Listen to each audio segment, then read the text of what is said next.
Voilà. Dans l'étude que nous ferons aussi, très approfondie des deux natures, masculine et féminine, nous serons avertis plus tard dans l'étude de la sagesse que le domaine de l'espace porte davantage, du moins la femme porte la caractéristique de l'espace, l'expansion. Un exemple, quand on donne un spermatozoïde à une femme, c'est une petite cellule de rien du tout. On est en classe de science, c'est la vérité, n'est-ce pas? Quand nous donnons vraiment cela à une femme qui la reçoit, elle fait un bébé. Ça fait comme des milliards de cellules. Elle a la capacité d'expandre les choses, de les extendre. Ceux qui ont lu le livre du Rancha savent très bien que la contrepartie de Jésus, qu'on appelle la divine ministre, c'est l'image de la femme. Oui, c'est son corps qui enferme tout l'univers. Tout l'espace de l'univers est dans son corps. C'est quand même étonnant. Et, oui. D'ailleurs, en 6, ça m'avait frappé ça. Voilà. Que le Christ, quand il dit, je m'en vais. Ouais. Puis je vous sens pas mon esprit. Hein? L'esprit est Partout. Partout, ouais, c'est ça. Quand il a décroché le courant de l'esprit de vérité du paradis, lui, Michael, il l'a installé dans l'esprit saint de la femme, qui répand les choses maintenant, dans l'espace, c'est-à-dire dans les consciences des êtres, dans l'espace mental. Donc, et on nous a demandé de bien considérer notre couple humain par rapport à cette considération de base. La binarité, comme on dit. L'univers local dans lequel nous vivons fonctionne dans la binarité. Les deux couples, le couple si vous préférez.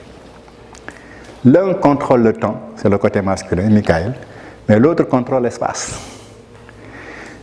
L'espace perçoit tout. Elle ne bouge pas, la divine ministre. Michael se balade jusqu'au paradis. Mais elle ne bouge pas. Mais là où elle est, elle comprend tout. Elle contrôle tout.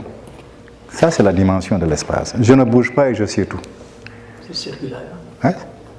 C'est la perception générale de tout. L'intuition. Elle semble davantage fonctionner chez les femmes, mais la rationalisation, le temps, semble plus être le problème des hommes. Oui. Et on dit que Michael a des difficultés avec l'espace, mais la divine ministre l'aide. La divine ministre a des problèmes avec le temps, mais Michael aide. Quand les deux travaillent conjointement, ils ont franchi les handicaps du temps et de l'espace. Voilà comment ça fonctionne. Tout en vous. Ça veut dire que l'homme serait plus. Il est du temps. Il est du temps. Il serait plus circulaire. Non, pas de cette façon-là. L'homme contrôle davantage la notion de temps, la ségrégation des éléments. Mais chaque élément repris par la femme est expandu dans le développement. L'esprit de vérité qui vient du paradis est centré dans l'esprit saint, la divine ministre, qui l'expand dans la conscience des individus. S'ils ne fonctionnent pas ensemble ainsi, aucun d'eux ne réussit. Nous verrons bien que c'est la répartition de Dieu dans le temps. Donc j'aurais tendance à accorder à vos femmes l'intuition parce que c'est la dimension de l'espace davantage. Et aux hommes, le concept qui va davantage à la réalisation que des choses.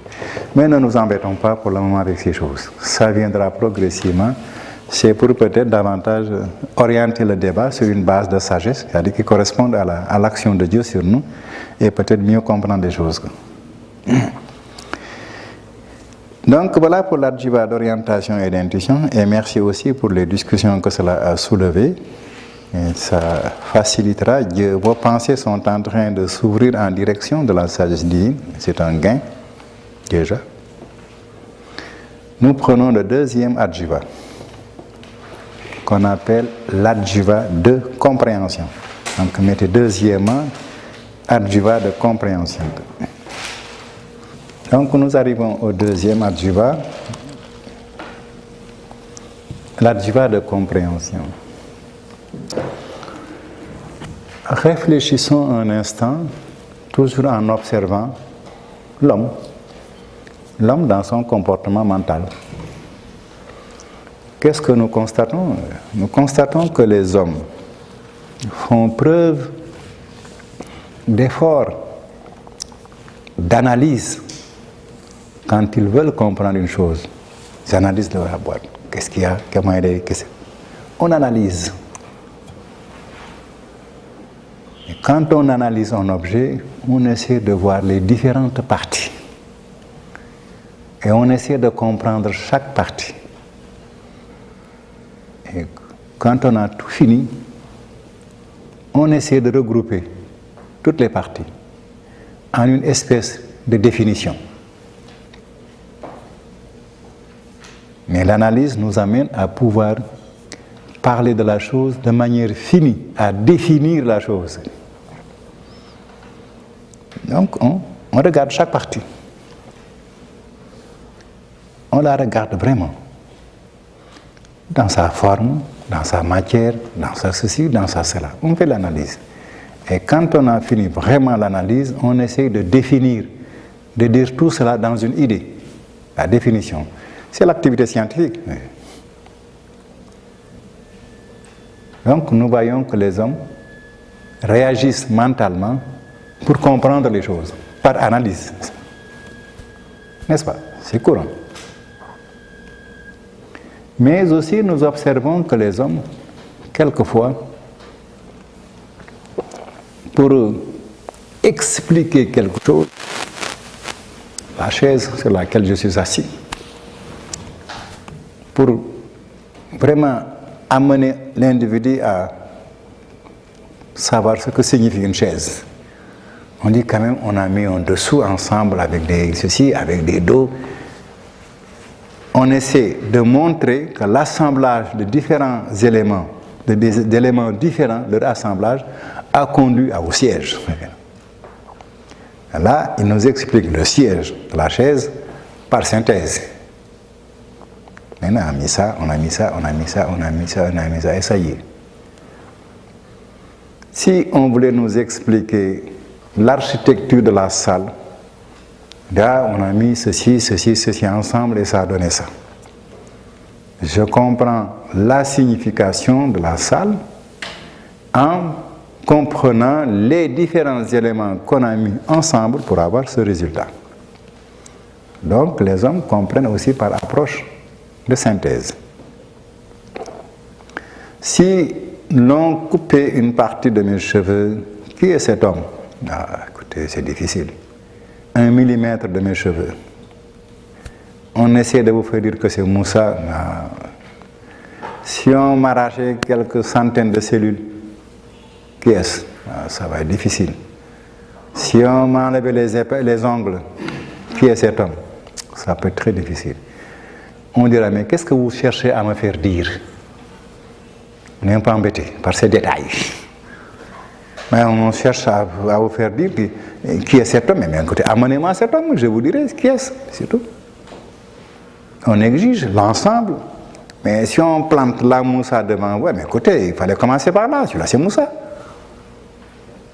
Là aussi, la compréhension sort de l'appréciation globale, totale. Donc les hommes aussi comprennent les choses ou les expliquent à partir de ce qu'on appelle la synthèse. Il y a donc l'analyse, il y a la synthèse, comme démarche par lesquelles les hommes essaient d'expliquer, c'est-à-dire de faire comprendre les choses.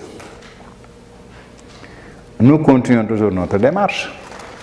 Si je me plante devant une usine, par exemple, qui produit des chaussures, des chapeaux, des chemises, ou un autre tissu, ou un autre produit, je dis au chef de l'usine, comment est-ce que vous avez produit ce tissu?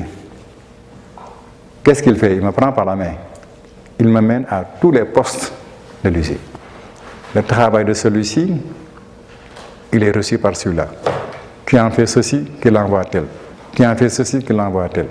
En définitive, je comprendrai comment ce tissu est produit en comprenant la coordination des efforts des individus. À tous les postes d'intervention dans l'usine, quelque chose est fait.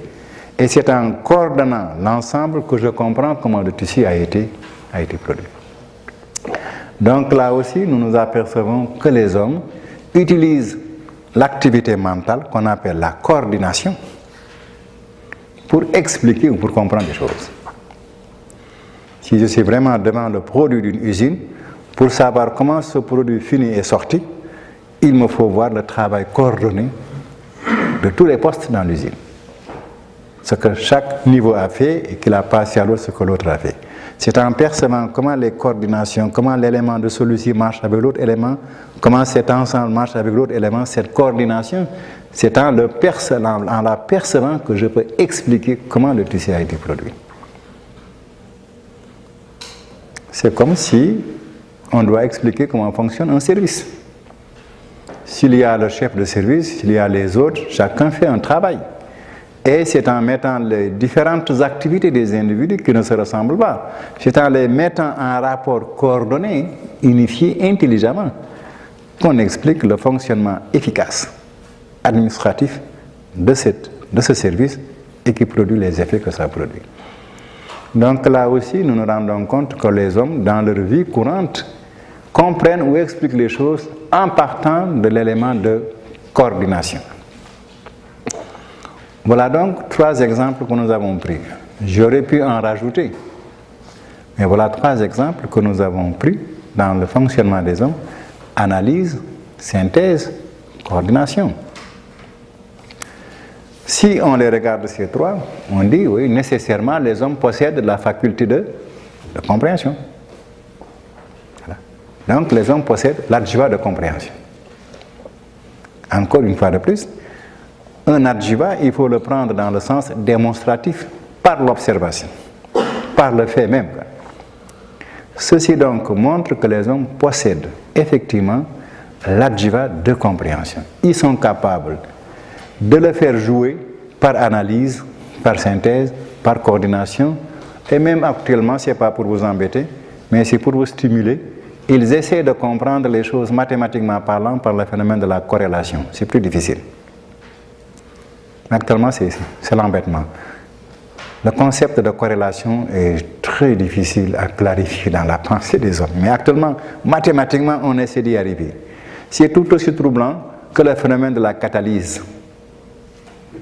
Ouais.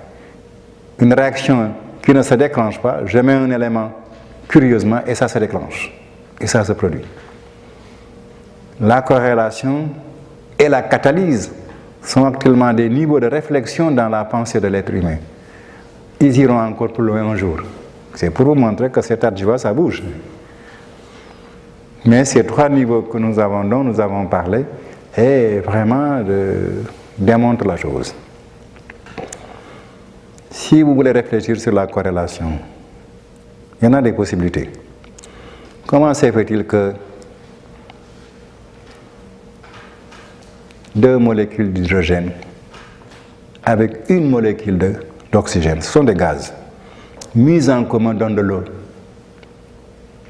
Où est l'explication? Maintenant, les savants tentent de comprendre ça. Il faut expliquer. Hein? Ouais, pourquoi ça n'a pas donné une pomme, mais de l'eau? Ah, voilà, la question se pose. Mais maintenant, les hommes de science disent oui, nous savons le comment des sciences, mais nous ne savons pas le pourquoi des sciences. Mais c'est embêtant, j'ai envie de connaître moi. Ils débutent maintenant dans une réflexion qu'ils appellent vaguement de la corrélation. Ce n'est pas encore clair. Ils débutent. Vous voyez comment les choses. C'est pour vous montrer que la compréhension est une activité intense chez l'être humain. Mais ça ne suffit plus de dire seulement le comment des sciences, mais je veux connaître le pourquoi des sciences. Ne vous en faites pas. Dans l'étude de la sagesse divine, on en vient. Parce qu'après tout, c'est Dieu qui a fait ça, pas les hommes. Donc l'explicateur est quelque part. Mais pour le moment, on peut considérer que chez les êtres humains, vraiment, l'adjuva de compréhension fonctionne. C'est ça qui nous intéresse au premier coup. Et les produits, maintenant, de l'adjuva de compréhension. Regardons bien. Est-ce que je peux descendre de la table sans comprendre comment? Comment est-ce que je vais boire mon verre de Coca-Cola si je ne sais pas, si je ne comprends pas comment? Et voilà le problème. Tout ce que je fais, même porter mon avis, demande un adjuva, demande une compréhension. Mettre mes chaussures, ça demande une compréhension. Et voyez comment les enfants y arrivent lentement. Pied gauche dans chaussure droite. Tout à l'inverse. C'est tout doucement que cela arrive. Mais tout ce que je veux faire dans la vie, s'il n'y a pas la compréhension, l'acte est manqué, il est raté. Il est tout à fait raté.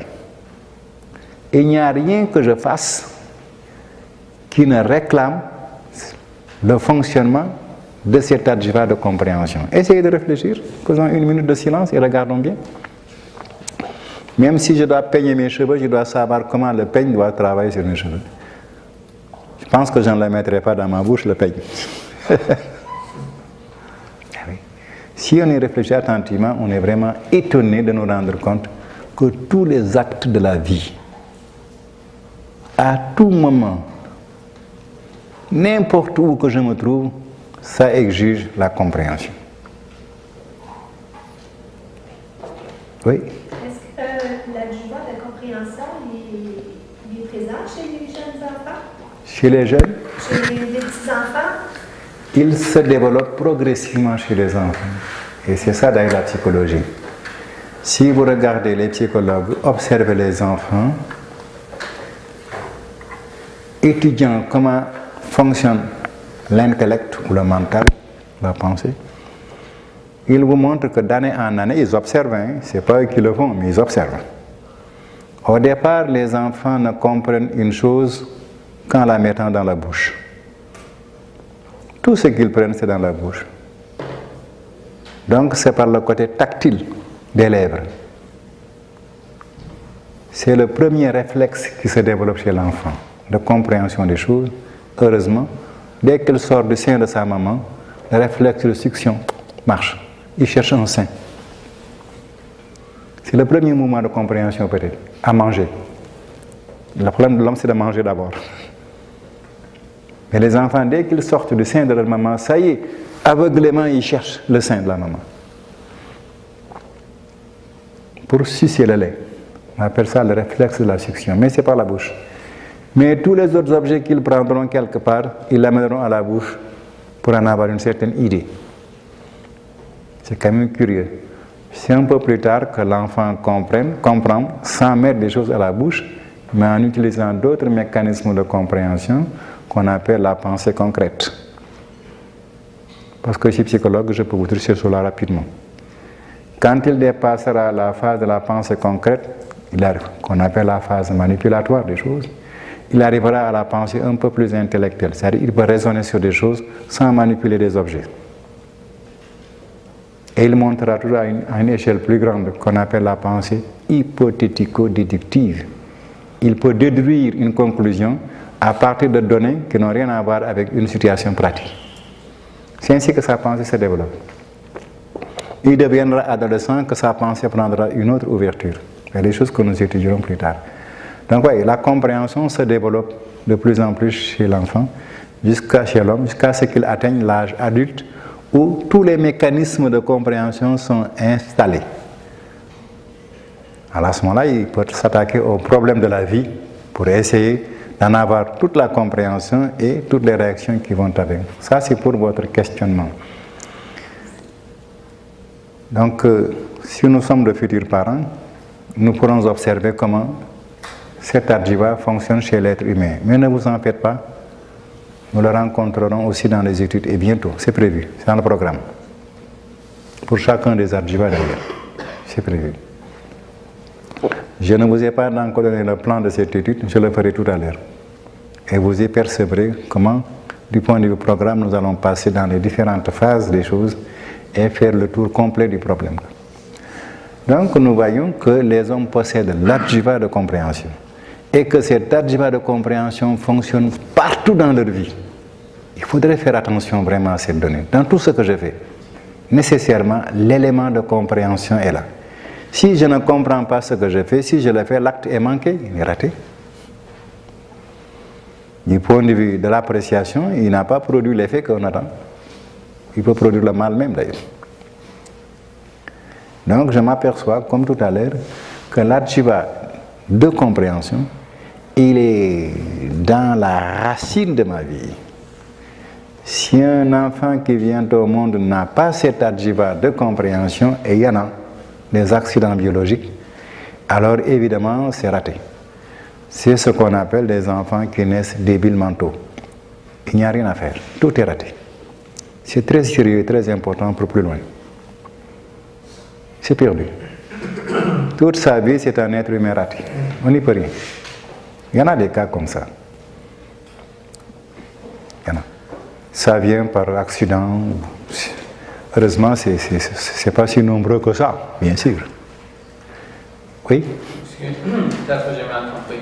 Ça, c'est des enfants qui sont naître sans un adjutant de compréhension ou sans la capacité de recevoir l'adjutant de compréhension? Oui, il faut pousser un peu plus loin. Il faut pousser un peu plus loin la remarque. Et cet adjiva de compréhension, comme l'adjiva d'orientation, sont liés au mécanisme de la vie de l'homme dans l'espace et dans le temps. C'est lié. S'il n'y avait pas le corps, ces choses ne joueraient pas. Donc c'est lié au mécanisme de la vie courante. La vie courante se développe dans le temps et dans l'espace. Là où je suis, je réagis par rapport à la situation. Et au fur et à mesure également que je réagis, chaque action se déroule dans une durée pour être entière et satisfaisante. La vie de l'homme est une vie très intégrée dans le phénomène d'espace. Là où je me trouve toujours, c'est un espace. Les situations où je me trouve, c'est un espace. Où je me trouve et où je suis appelé à réagir, ça constitue un espace. Mais l'action que j'ai faite dure un certain temps pour être complète. Toute la vie de l'homme roule sur le phénomène d'espace et de temps. Ça, c'est très lié au corps. Sans le corps aussi, nous ne percevrions pas l'espace. Voyez bien le jeu. Voyez bien le jeu. Donc, quand on observe les enfants qu'on appelle des enfants débiles mentaux, chez qui on veut mesurer la qualité de la compréhension, ou de l'orientation d'ailleurs, par des tests. Ce que cela produit quand on leur dit, par exemple, ce n'est peut-être pas très visible au moment où il naît, mais quand il a environ 6 ans, les choses deviennent plus nettes. Mais quand il vient de naître, c'est difficile. À ce niveau où le fonctionnement de l'intelligence chez l'individu est beaucoup plus lié à des réflexes qu'à des systèmes mnémotechniques, c'est difficile de voir la débilité. Vous voyez bien le jeu. Parce qu'il est encore au niveau du corps où s'organisent les réflexes, les instincts, sur lesquels vont s'appuyer ce qu'on appelle la psychomotricité. L'intelligence va jouer. Donc au début, ce n'est pas très visible. Mais quand ça va vers 4 ans, 6 ans, ça commence à être très net. Quand on le soumet par test à des réactions de compréhension, on se rend compte que vraiment il réagit de façon très inférieure à son âge. Donc, à ce moment, les parents commencent à s'inquiéter, bien sûr. Mon enfant, vraiment, il n'a pas l'air de comprendre les choses. Sa réaction de compréhension n'est pas significative. On a beau dire, mais s'il faut faire ceci, c'est comme si ça ne lui faisait ni chaud ni froid, indifférent. Donc c'est vraiment un peu plus tard que sa naissance qu'on observe plus clairement ces phénomènes. C'est difficile aussitôt qu'il est né. Ça également, il faut le mettre dans le compte de la science. Ce n'est pas tout de suite perceptible. Mais si on attend un peu plus, ça devient perceptible. Et alors, vraiment, il n'atteindra pas 6 ans qu'on se rende compte que tel adjiva ou tel adjiva ne fonctionne pas bien. Comme dans les études approfondies des adjivas, je vous donnerai le plan, nous étudierons de façon très détaillée ces choses. Nous aurons donc l'opportunité de faire voir dans quel âge de l'enfant on peut déjà essayer de vérifier si le système est bon ou s'il n'est pas bon. Le système de naissance, psychomoteur, son être. Encore, nous nous répétons, et quand on analyse profondément ce qui se passe chez des êtres humains où ces choses sont bloquées, les réponses peuvent être nombreuses. Mais une d'entre elles est peut-être fondamentale pour les êtres humains. Il y a des accidents biologiques. Il n'y a pas de responsabilité. Les parents n'ont pas, malheureusement, ils sont très malheureux. Mais ils n'ont pas à s'en faire. Ça arrive. Hein? C'est prévu. Quand nous aurons approfondi la sagesse divine, nous verrons aussi que c'était prévu. Sur cette terre où nous vivons, ces éléments qu'on appelle des éléments d'évolution ou des épurations devaient être faites au fur et à mesure que la race humaine progresse. Il y a des épurations qui devaient être faites. Parce que le cadre du programme et de la réalisation de l'être humain est un cadre de la terre qui n'était pas parfait. La biologie, qui est une base nécessaire pour nous pour vivre sur terre, hein, la vie liée à la matière, hein, ce sont des données de base qui n'ont pas été parfaites. On en prend ce qu'on en prend, mais il y a des possibilités de déchets. Qu'on ne s'en fasse pas, ça c'est prévu par Dieu. Il n'y a vraiment pas à se tourmenter moralement, du tout. Du tout. On peut fabriquer une voiture et à la fabrication, il y a des défauts de fabrication. C'est du déchet, c'est tout. On va se tourmenter outre mesure. Il y a des déchets biologiques, ça n'a rien de violent moralement. Non, je suis dans le système. Nous le comprendrons au fur et à mesure. Donc, dans le fonctionnement biologique des races, dans les familles, cela peut arriver. C'est au niveau des gènes des parents. Et ça, c'est de l'hérédité. Je ne me la place pas, je le reçois. Quand nous nous marions, le plus souvent, c'est parce qu'on s'aime. C'est pas parce qu'on se connaît biologiquement. Donc on y va comme ça. Le tout pour le tout, hein. Prends le risque. Bon, il en sortira ce qu'il en sortira. Mais si jamais, génétiquement, nos deux codes génétiques ne s'harmonisent pas partout, bon, il en sortira quelque chose. Mais il ne faut pas se tuer moralement, ça peut arriver. Certainement, dans l'ordre des choses, il y avait un système d'organisation planétaire pour les races qui aurait contribué à éliminer dans toutes les races et au départ les souches biologiques qui étaient capables de subir ces accidents. Nous aurons l'occasion d'y venir. C'était prévu par la sagesse divine. Il y a eu du désordre, mais ça ne fait rien. Ce n'est pas la peine de se tuer outre mesure. Mais nous l'étudions. Les races évoluent. Il y a un plan d'évolution génétique des races. Toutes les races. Et dans cette évolution, il y a des déchets qui doivent tomber. Qu'on ne se fasse pas mal, qu'on ne se tourmente pas, si c'est prévu, ça n'a rien de catastrophique. Absolument rien du tout.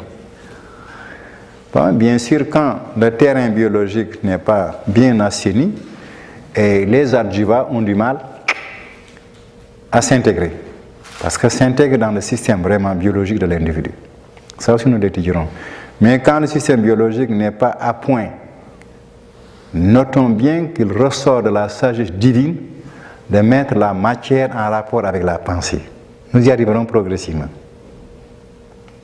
Et la suite aussi. Mais si le corps a des difficultés, bon, les circuits de la pensée ont du mal aussi à s'adapter. Hein, si le terrain n'est pas bon, l'avion n'atterrit pas. Nous le comprendrons au fur et à mesure. C'est dans le mécanisme divin du fonctionnement de la source des adjuvants chez les individus. Tout doucement, nous arriverons à tout cela. Mais, encore une fois de plus, ce n'est pas la peine de jouer à la morale. Il n'y a rien de tout cela. Ce sont tout simplement du désordre biologique normal dans le système des choses. Donc, nous voyons que l'adjoint de compréhension est installé dans notre vie. Nous ne faisons rien sans faire appel à lui. Quand on est normal, bien sûr. Nous ne pouvons rien faire. Il faut le vérifier.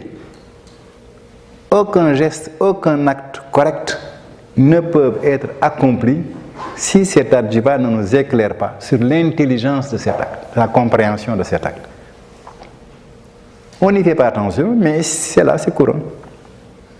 Et tout ce que j'ai à faire aussi, je ne le ferai de façon réussie que je n'ai la compréhension de faire la chose. Si la compréhension manque, le résultat est.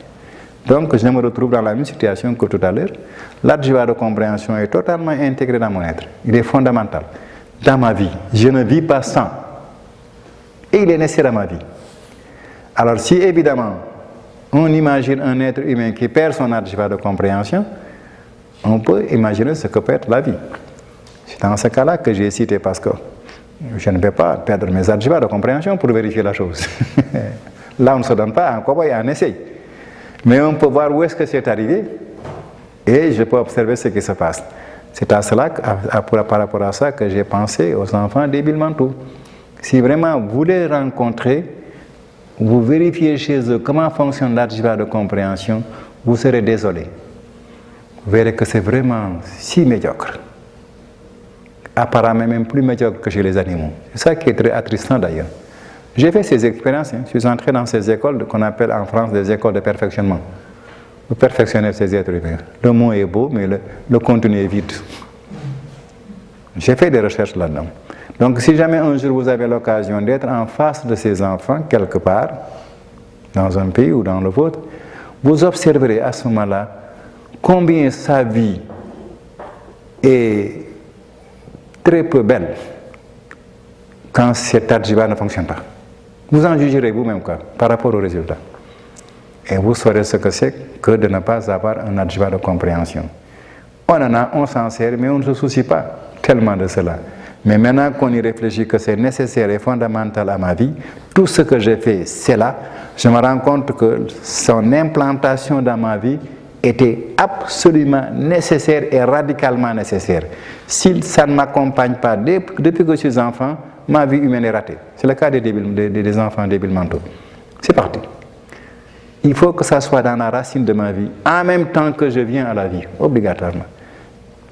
Donc, nous voyons là, comme tout à l'heure, qu'il est fondamental. Il est dans le fondement de ma vie. Et il est également nécessaire dans la pratique de ma vie. Faisons-y bien attention parce que nous sommes en train de nous avancer vers Dieu.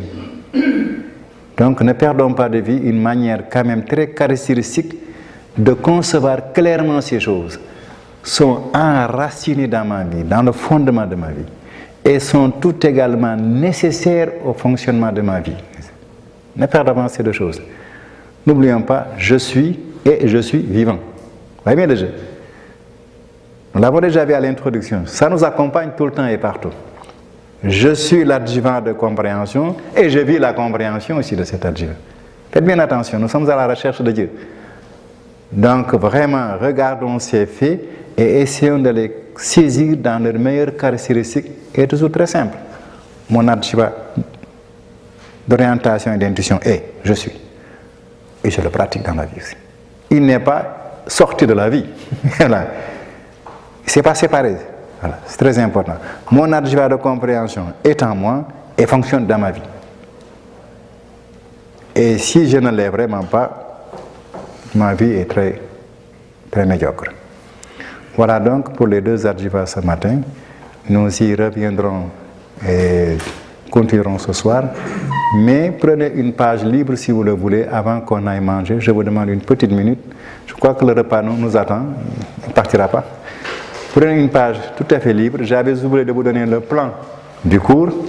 Je vais vous donner le plan du cours. C'est une chose normale.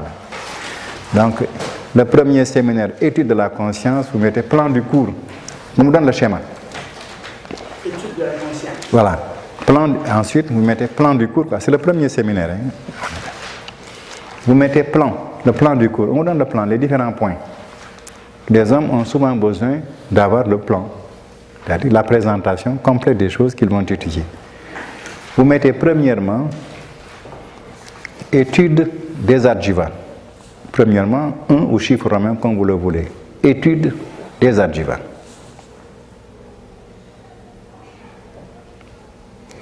Deuxièmement, chiffre 2 ou chiffre romain. Deuxièmement, étude approfondie des adjuvants. Étude approfondie des adjuvants.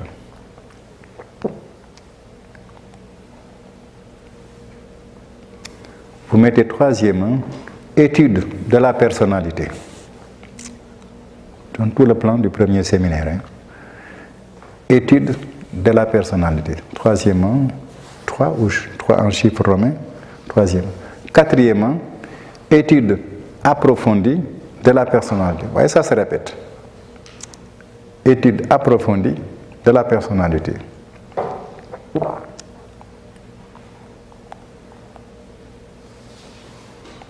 Quatrièmement,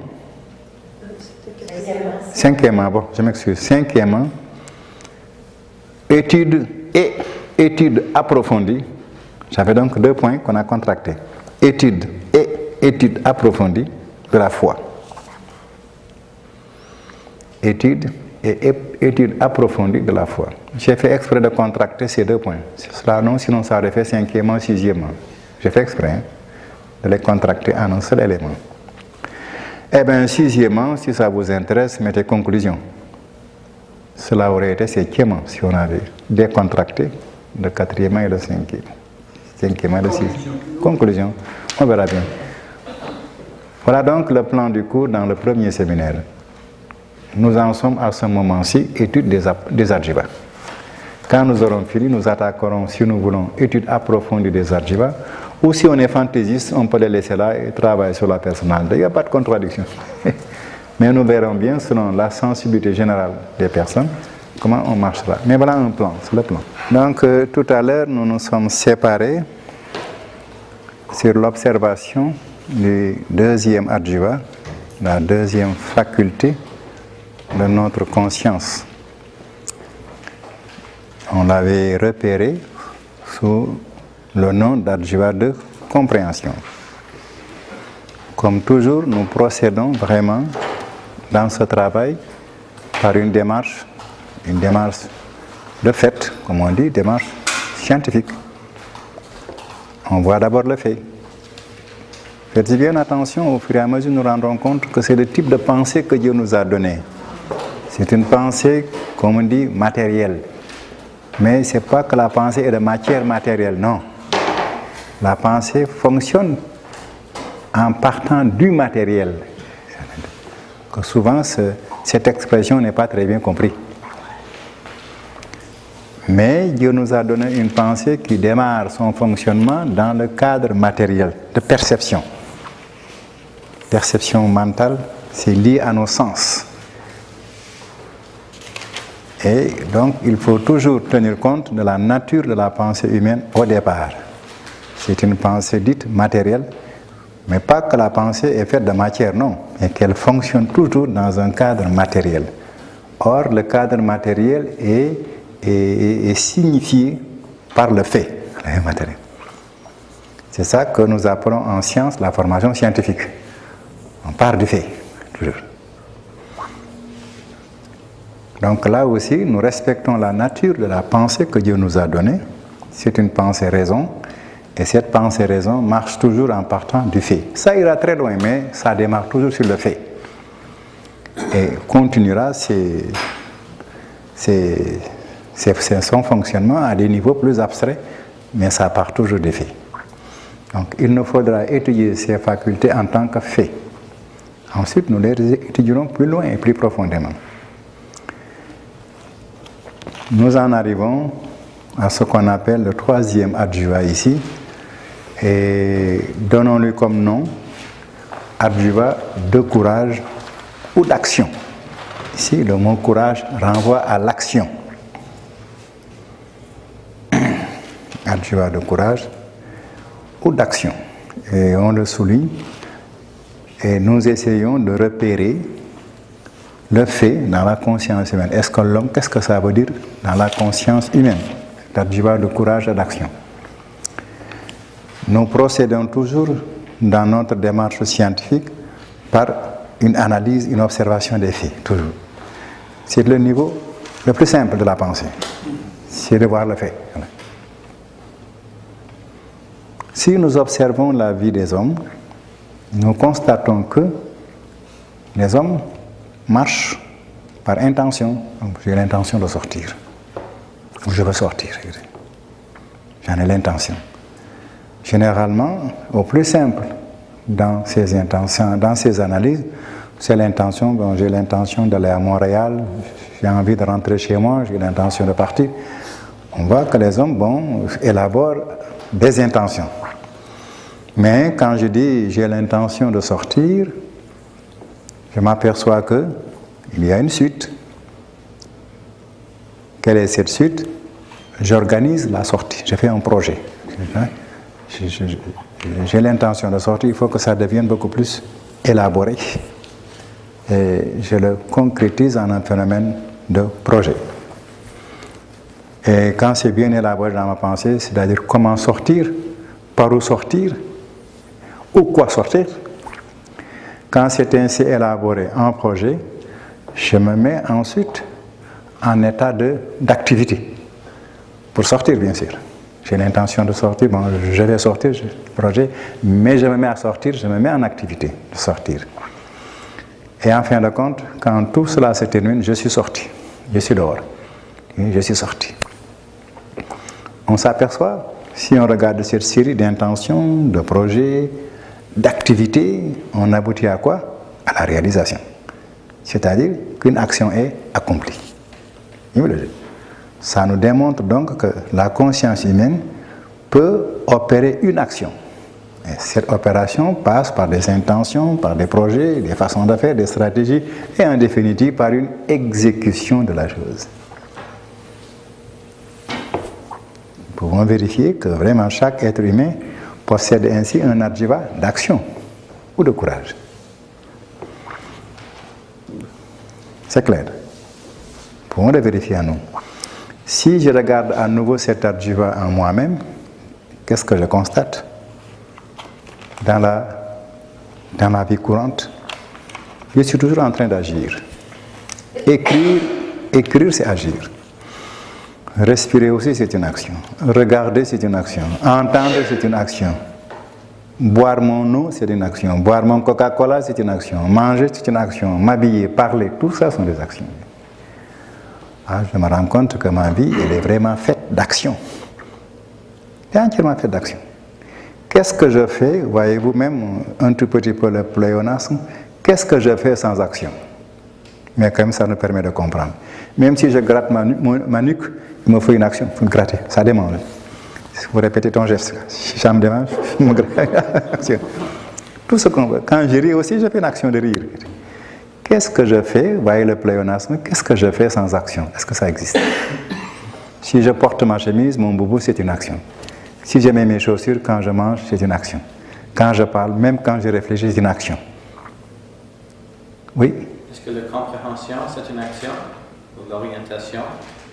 Les deux choses dont nous avons parlé avant le souper? Je n'ai pas très bien. La compréhension et l'orientation, ce sont deux fonctions dont nous avons discuté. Oui. Est-ce que ce sont des exemples des actions aussi? Dans l'orientation, il y a de l'action. Okay. Ça d'ailleurs c'est très intéressant parce que nous allons voir comment les adjivas se pénètrent. Mais ce n'est pas une action n'importe comment, c'est une action, oui. L'orientation est une action d'une certaine manière, mais une action qui a une signification de direction dans l'espace. Okay. Ça c'est très bon parce que nous allons voir comment les adjivas s'interpénètrent effectivement. Très intéressant comme remarque. Donc je me rends compte que si je m'assois, il faut que je fasse une action. Si je veux me lever, marcher, partir, il faut que je fasse une action. Et je me pose la question, y a-t-il quelque chose dans ma vie que je fais sans action? Non. Sinon, je ne fais rien. Si j'étais dépossédé de l'action, à quoi se réduirait ma vie? Oui. L'intention, ça serait une action aussi. Oui, mentale. Nous arriverons à ça d'ailleurs. Est-ce que si je n'avais plus d'adjiva d'action, comment se passerait ma vie? Quadriplégique. Immobile, rien, zéro. Zéro aussi.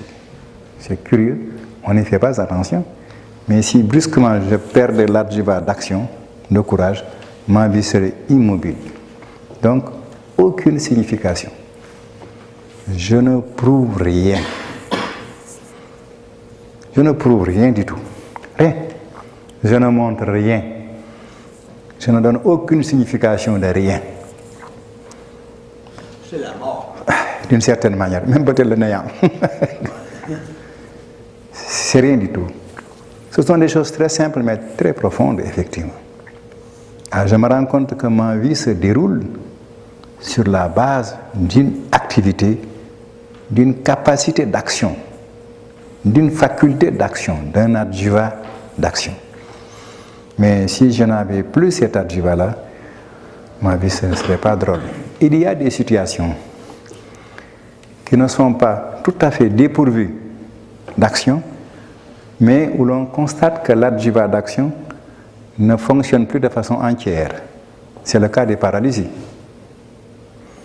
Il a bien l'intention d'agir, le paralysé, mais ça ne répond plus. Et quand il n'agit plus, sa vie est vraiment restreinte, très restreinte. Alors si on pouvait imaginer de façon absolue quelqu'un chez qui l'adjuva d'action ne fonctionne pas, nous imaginons que sa vie serait réduite à zéro. Aucune signification. Aucune. Nous commençons vraiment à nous rendre compte que celui qui nous a équipés de conscience, il l'a vraiment lié de façon nécessaire et même fondamentale à la vie. Donc cet adjuva de courage, comme les deux autres que j'avais vus, il est absolument nécessaire et fondamental à ma vie. Mais il y a quand même une différence entre courage et action. Hein? Il y a quand même une différence entre courage et action. Oui, dans ce cas-ci, courage n'a pas le sens moral. Il a le sens physique de l'effort. Hein? Ça, nous nous dépêchons de le préciser. Il y a le sens, c'est le sens de l'effort, de l'action, purement. Il est vrai que la morale aussi contrôle l'action. Donne à une action une certaine valeur, une certaine intensité. Mais pour le moment, on s'en tient au phénomène effort. Si courage signifie vraiment effort, l'effort résout l'action.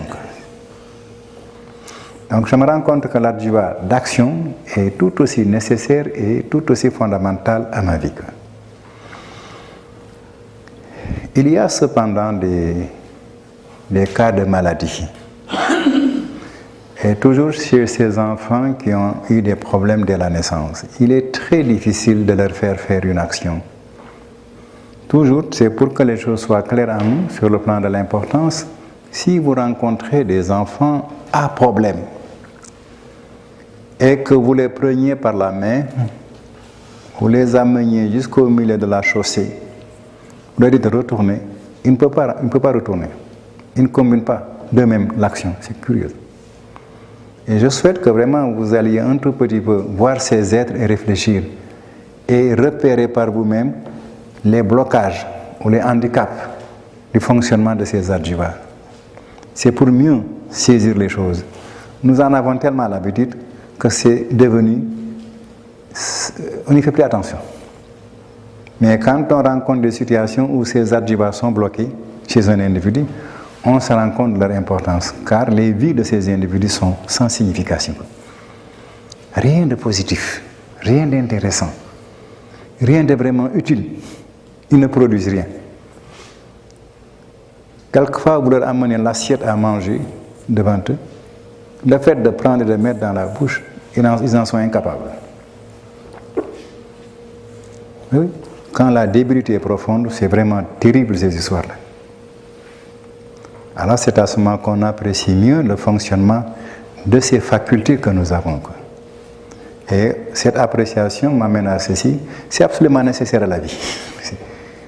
C'est dans le fondement de la vie. Si je ne les ai pas, ma vie, zéro. C'est très important qu'on y fasse attention. Un individu peut posséder de la vitalité de la vie en lui-même. Mais si ce n'est pas lié aux adjuvas, ça ne donne rien du tout. C'est pourquoi nous faisons voir que ces adjuvas sont à la base de la vie, sont dans les racines de la vie. C'est fondamental. La vie pour un homme, nous savons que c'est vraiment important. Si un homme est mort, on n'en parle plus. Enfin, donc l'élément de vie est un critère d'appréciation vraiment du fonctionnement du statut humain. S'il n'a pas son adjuva d'action, de courage, dans le sens d'effort, action, eh bien sa vie ne produit rien. Rien du tout. Là aussi, on regarde à nouveau le système mental de l'homme, on dit tiens, vraiment son adjuva c'est très lié à sa vie. Et c'est la vie de l'homme qui donne la signification, l'importance de l'homme. Donc là aussi nous le notons, comme nous avons vu les deux autres, l'adjuva de courage est nécessaire et fondamental à la vie. On ne traîne pas très longtemps parce qu'on l'a déjà vu dans les deux autres. Si on ne l'a pas, qu'est-ce qu'on devient? Bon, ça s'imagine très facilement. Donc, on fait un pas de plus Ça va, il n'y a pas de difficulté pour le troisième, c'est clair. Alors, on sort au quatrième. Brusquement, vous allez voir qu'on va courir comme sur des roulettes. Le quatrième, on l'appelle l'adjuvat d'aventure. Le mot aventure français il signifie aller dans le vent. Au plus simple du mot, mais bien sûr, aller dans le vent intelligemment. Donc, aller explorer, effectivement. Et si on fait plus attention, ça veut dire aller connaître ce que je ne connais pas. C'est aller connaître ce que je ne connais pas. Au sens encore vraiment très précis du terme. Et c'est en ce sens-là qu'on va le prendre. Et nous allons essayer de voir est-ce que l'homme possède cette faculté qui consiste à aller vers l'inconnu, à connaître le non-connu. Ça, tous les explorateurs de mer, de ciel, de terre ont voulu aller connaître ce qu'ils ne connaissent pas encore. Donc c'était le goût de la connaissance qui les menait. Connaître ce que je ne connais pas. Donc avoir le savoir nouveau à chaque fois. Et nous allons voir comment nous pouvons repérer chez l'homme ce phénomène de cette faculté. On y va. On peut observer chez les hommes petit a. On peut donc observer chez les hommes petit a la curiosité ou de la curiosité. Les hommes ont de la curiosité. C'est une faculté qui est nécessaire en science. Si vous n'êtes pas curieux en science, vous n'étudierez pas, vous ne connaîtrez pas rien du tout. La curiosité, c'est le goût de connaître ce que je ne connais pas encore. Si un homme n'est vraiment pas curieux, il ne cherchera nulle part à savoir davantage, ou à pouvoir davantage, ou à être davantage. Il s'en tiendra tout court à la situation actuelle. Mais nous reconnaissons que les hommes ont de la curiosité. Si vous observez les enfants, tous les parents ont eu l'occasion de se rendre compte que les enfants, quand ils font 3 ans, 4 ans, ils sont d'une curiosité insatiable. Insatiable. Si vous déposez votre montre qui fait tic-tac, il faut qu'ils sachent pourquoi la montre fait tic-tac. Ils vont tout démonter à la recherche du tic-tac. Quoi qu'ils voient, il faut qu'ils sachent pourquoi ça, pourquoi ça maman, pourquoi ça papa, pourquoi ça. Ils questionnent sans arrêt. Ils sont d'une curiosité presque insupportable. Heureusement, et quand ils grandissent, il ne faut pas tuer cette curiosité, bien sûr. Malheureusement, on n'est pas toujours bons parents. On est fatigué de répondre aux questions des enfants qui ont 3 ans, 4 ans. Et cependant, voyez-vous, c'est la curiosité qui se développe chez eux. Donc, nous observons chez les hommes quand même de la curiosité. Les hommes de science, ceux qui réfléchissent, ceux qui cherchent, ceux qui changent, ceux qui transforment, nécessairement doivent être curieux. C'est-à-dire découvrir la prochaine étape, la meilleure connaissance, la meilleure façon de faire. Ça amène toute notre technologie à l'heure actuelle. Toutes nos industries. C'est mené vraiment par ce goût chez l'homme d'en savoir plus. La curiosité. On continue, on met petit b. Qu'est-ce qu'on observe en petit b? On observe chez les hommes le changement. Les hommes sont capables vraiment de changer de lieu. Ils sont capables de changer d'habit, changer d'alimentation. Ils sont capables de changer d'idée, de changer d'intention. Donc, il y a chez les hommes le changement, effectivement.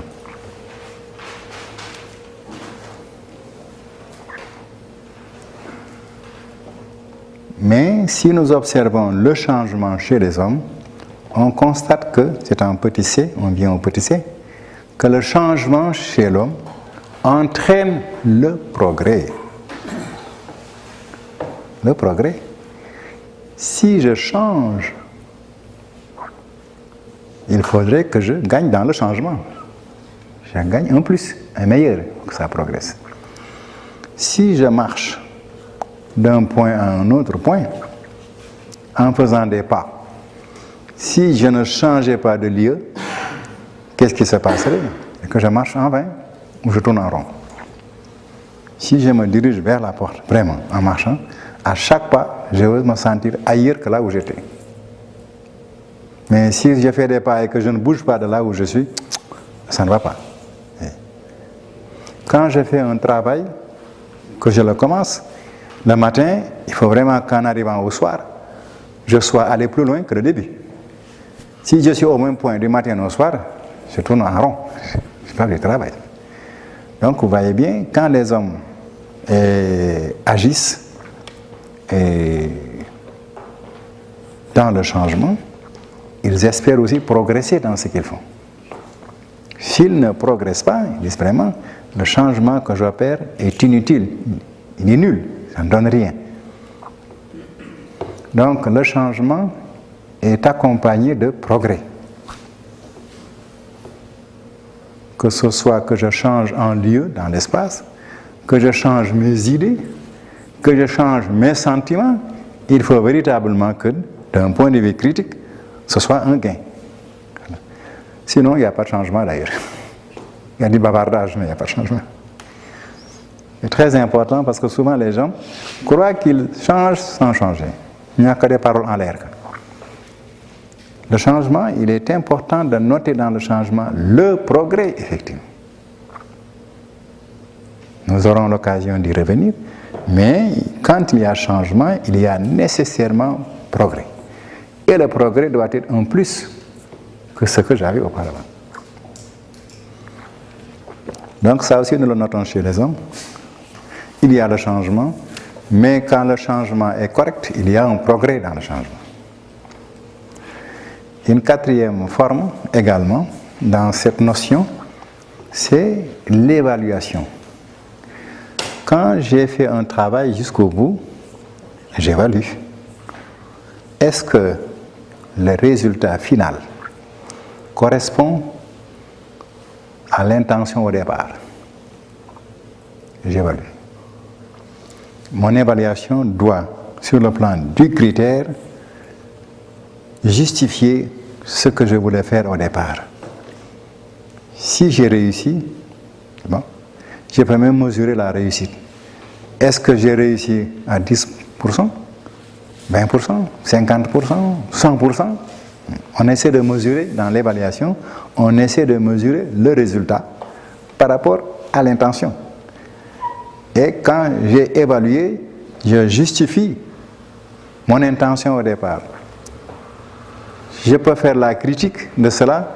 Si le résultat n'est qu'à 50% ou 25%, je dis ah non, c'est pas ça que je voulais. Ça manque d'efficacité. Qu'est-ce qui cloche? C'est la méthode.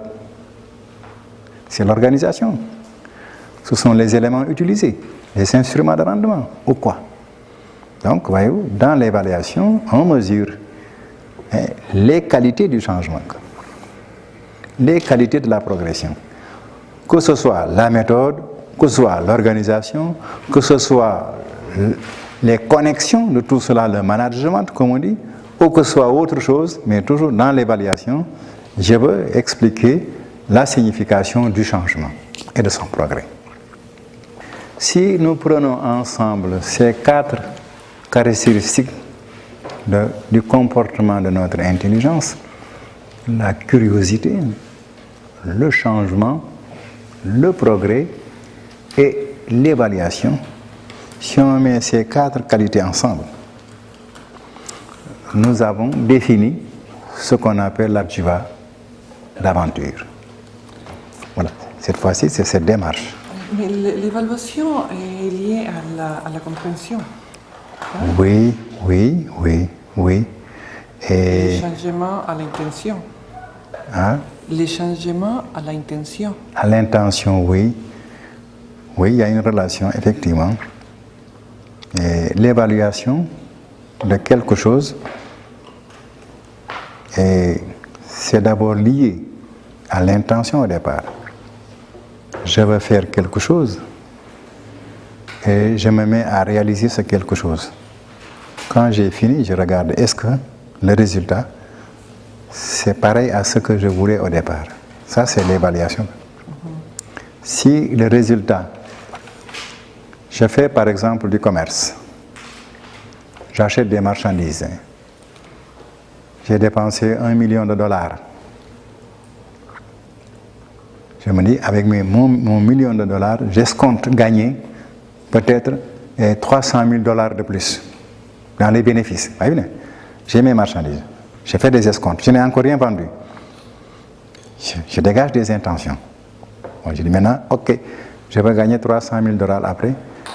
J'organise mon travail de commerce, je fais ma vente. Si à la fin, au lieu des $300 000, je n'ai que $200 000, je dis bon, à l'évaluation, je n'ai gagné que les 2/3 de ce que je voulais.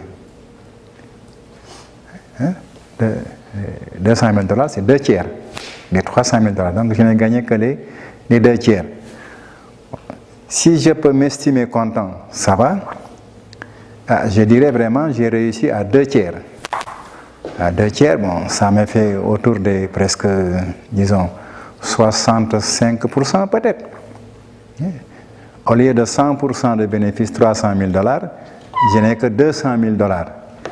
Bon, je peux estimer si ça me satisfait, les 65%, ou si ça ne me satisfait pas. Mais en tout cas, par rapport à l'argent que j'avais donné, si j'évalue, j'ai gagné quelque chose. Je n'ai pas gagné tout ce que je voulais, mais j'ai gagné jusqu'à 65%. Donc l'évaluation, ça compare le résultat à l'intention au départ. L'intention au départ, je voulais gagner $300 000. À la fin, j'ai gagné $200 000. Donc 65%. Donc dans l'évaluation, je n'ai pas gagné 100% ce que je voulais, mais j'ai gagné 65%. Donc l'évaluation compare le résultat avec l'intention au départ. Bon, si maintenant je regarde mon évaluation, je dis quand même, tout de même, j'aurais dû avoir les $300 000. 65% c'est bien, mais c'était à 100% que je devais réussir. À ce moment, qu'est-ce que je fais? Je reconsidère tout mon circuit commercial. Qu'est-ce qui a fait que je n'ai pas gagné les $300 000? Je peux regarder peut-être mon plan de vente, ma façon de vendre, la qualité de ce que je vends. Tout ça, je peux le regarder dans l'évaluation pour voir pourquoi je n'ai pas 100%. Donc l'évaluation compare le résultat par rapport à l'intention au départ. Peut-être qu'au départ, j'ai été trop gourmand. Ce que je voulais n'était pas possible dans le fond. Alors là, je recorrige par conséquent mes considérations commerciales au départ, pour ne pas faire de faux calculs. Donc l'évaluation me permet de regarder toute l'action que j'ai réalisée et de voir si cette action est parfaite ou n'est pas parfaite. Et de réfléchir sur ce qui fait que ce n'est pas parfait. C'est comme ça qu'à nouveau, je peux recommencer en disant je vais faire mieux, je vais progresser. Si j'étudie vraiment, si j'évalue mon résultat, je regarde ma méthode, je regarde mes façons de faire, je regarde ma marchandise, je regarde les qualités, je regarde mes relations commerciales, mes acheteurs, est-ce que j'ai bien vendu, est-ce que j'ai mal vendu, tout ça rentre dans l'évaluation. Quand je compare le résultat par rapport à ce que je voulais au départ. Mais un être humain doit toujours évaluer pour découvrir le progrès. Qu'est-ce qu'il faut que je fasse en plus? Même si j'ai réussi à avoir 100% de résultats, je dis, mais est-ce que je n'aurais pas pu avoir 200%? Oui, le sens du progrès pousse toujours l'individu à plus. J'ai inventé la bicyclette, ah bon, c'est bien, mais est-ce que je ne peux pas inventer une mécanique meilleure? Ah si, j'arrive à l'automobile. Ah oui, j'ai réussi l'automobile, est-ce que je peux avoir une mécanique meilleure? Et voilà, c'est comme ça que ça marche le progrès. On évalue le résultat. Et on dit, est-ce que je ne peux pas produire mieux et davantage, jusqu'à l'avion, jusqu'au vaisseau spatial. Donc, voyez-vous, l'évaluation est très importante pour que l'individu découvre le pas suivant, le progrès, le perfectionnement. Ça non y arriver. Il est bon d'évaluer. À chaque fois que l'on évalue, ou bien, dans un premier temps, j'ai atteint mes objectifs, 100%. Et même si j'ai atteint, je réfléchis, oui, mais est-ce que je ne peux pas faire mieux?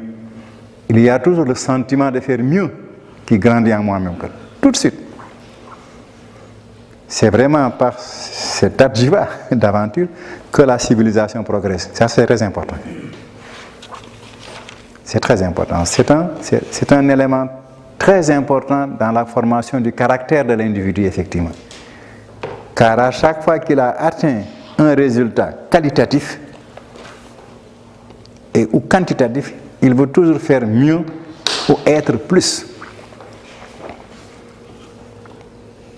Donc cet adjiva vraiment d'aventure se révèle chez nous comme étant le facteur par lequel nous allons d'un point à un point supérieur, si nous en faisons l'évaluation. Alors je regarde ma vie et je me demande comment cet adjiva d'aventure se tient dans ma vie. La première question, c'est qu'est-ce que je peux faire dans la vie sans être appelé à comprendre par curiosité? Comment est-ce que je dois la faire? Mais tout ce que j'ai fait dans la vie exige un effort de pénétration, de compréhension, une activité de curiosité, effectivement. Curiosité dans le sens scientifique du terme. Comment cette action-là va véritablement, comment est-ce que je vais comprendre que je dois la faire? Toute situation où je me trouve exige nécessairement, du point de vue de la compréhension, une activité, un effort de pénétration de la signification de la chose. Tout, absolument tout dans la vie, où que je me trouve, n'importe quel problème qui se présente à moi, tout de suite, je m'active pour connaître la manière de comprendre ce que ça veut dire, de l'organiser, de le réaliser et en même temps de l'évaluer. N'importe quoi que je fais, je me rends compte que je m'appuie sur cet adjiva vraiment d'aventure. La vie humaine, par ailleurs, est une vie qui n'est pas figée. Il y a tout le temps du changement. On est là aujourd'hui, dans quelques jours, il faudra se séparer et se rejeter dans la vie, chacun d'une autre manière. Et si je n'étais pas capable de faire ce changement, ça n'irait pas. Donc je me rends compte que le changement est lié dans ma vie. Mais n'importe quoi que je ferai après ce que je fais, en le faisant, si cela ne me rapporte pas à l'évaluation, en plus, je n'aurai pas de satisfaction.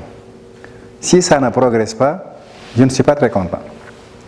Si c'est monotone, vraiment, tous les jours ce que je fais, c'est pareil à lui-même, je ne manquerai pas à éprouver presque du dégoût dans ce que je fais.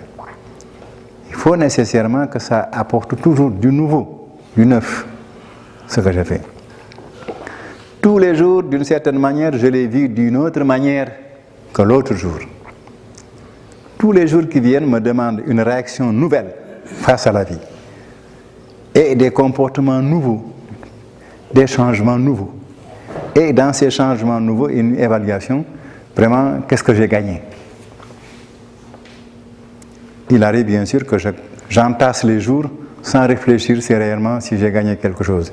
Mais au bout d'un mois ou d'un an, je dis, mais après tout, qu'est-ce que je fais? Est-ce que c'est vraiment intelligent? Est-ce que c'est pas bête?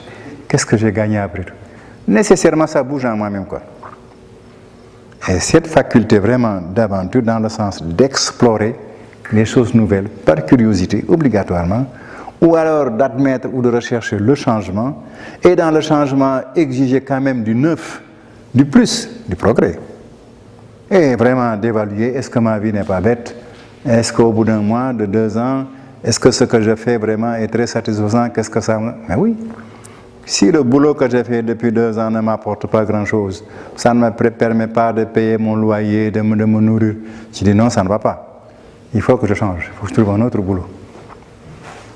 Donc, voyez-vous, nous sommes d'une façon ou d'une autre toujours tenus dans le fonctionnement de cet adjiva d'aventure, en tant que adjiva de réflexion devant les choses nouvelles, les situations nouvelles, ou alors de changement, de progrès, ou d'obligation d'évaluer pour me dire si ce que j'ai fait est à continuer ou c'est à changer. Il tient vraiment l'être humain dans le mouvement d'une vie qui se renouvelle constamment. Et c'est dans ce renouvellement constant, intelligent, vraiment effectif, mais positif, progrès, que l'individu trouve une satisfaction dans la vie qu'il mène. Si vraiment il ne résout pas ses problèmes, la vie qu'il mène est une vie plutôt monotone. Et vraiment, même s'il gagne beaucoup d'argent, c'est monotone dans le sens que, du point de vue de son être, il n'y a vraiment pas d'élévation de son être. Il n'y a pas de transformation, il n'y a pas de progrès dans ça. Et tôt ou tard, il finira par s'ennuyer. Nous craignons que cette paresse, la paresse ne s'en mêle, et qu'en fin de compte, puisqu'il ne peut pas détruire la stimulation du changement, il peut risquer de tomber vraiment dans des comportements subhumains, comme l'alcool ou la drogue, n'importe quoi. Il n'y a rien à faire, il faut que le système bouge. Ou alors ça bouge positivement, ou il risque de le faire bouger négativement. Tellement cette activité dans l'être humain est intense. Ça fait partie de sa vie. Donc nous voyons que l'adjiva d'aventure est vraiment en nous et qu'elle fonctionne pleinement et entièrement dans la vie.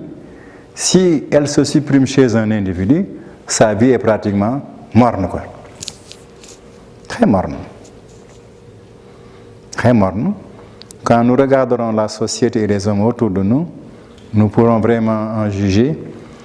Quelque part, on dit, par la parole des prophètes, si vous n'utilisez pas ce que Dieu vous a donné, cela vous sera pris et donné à d'autres.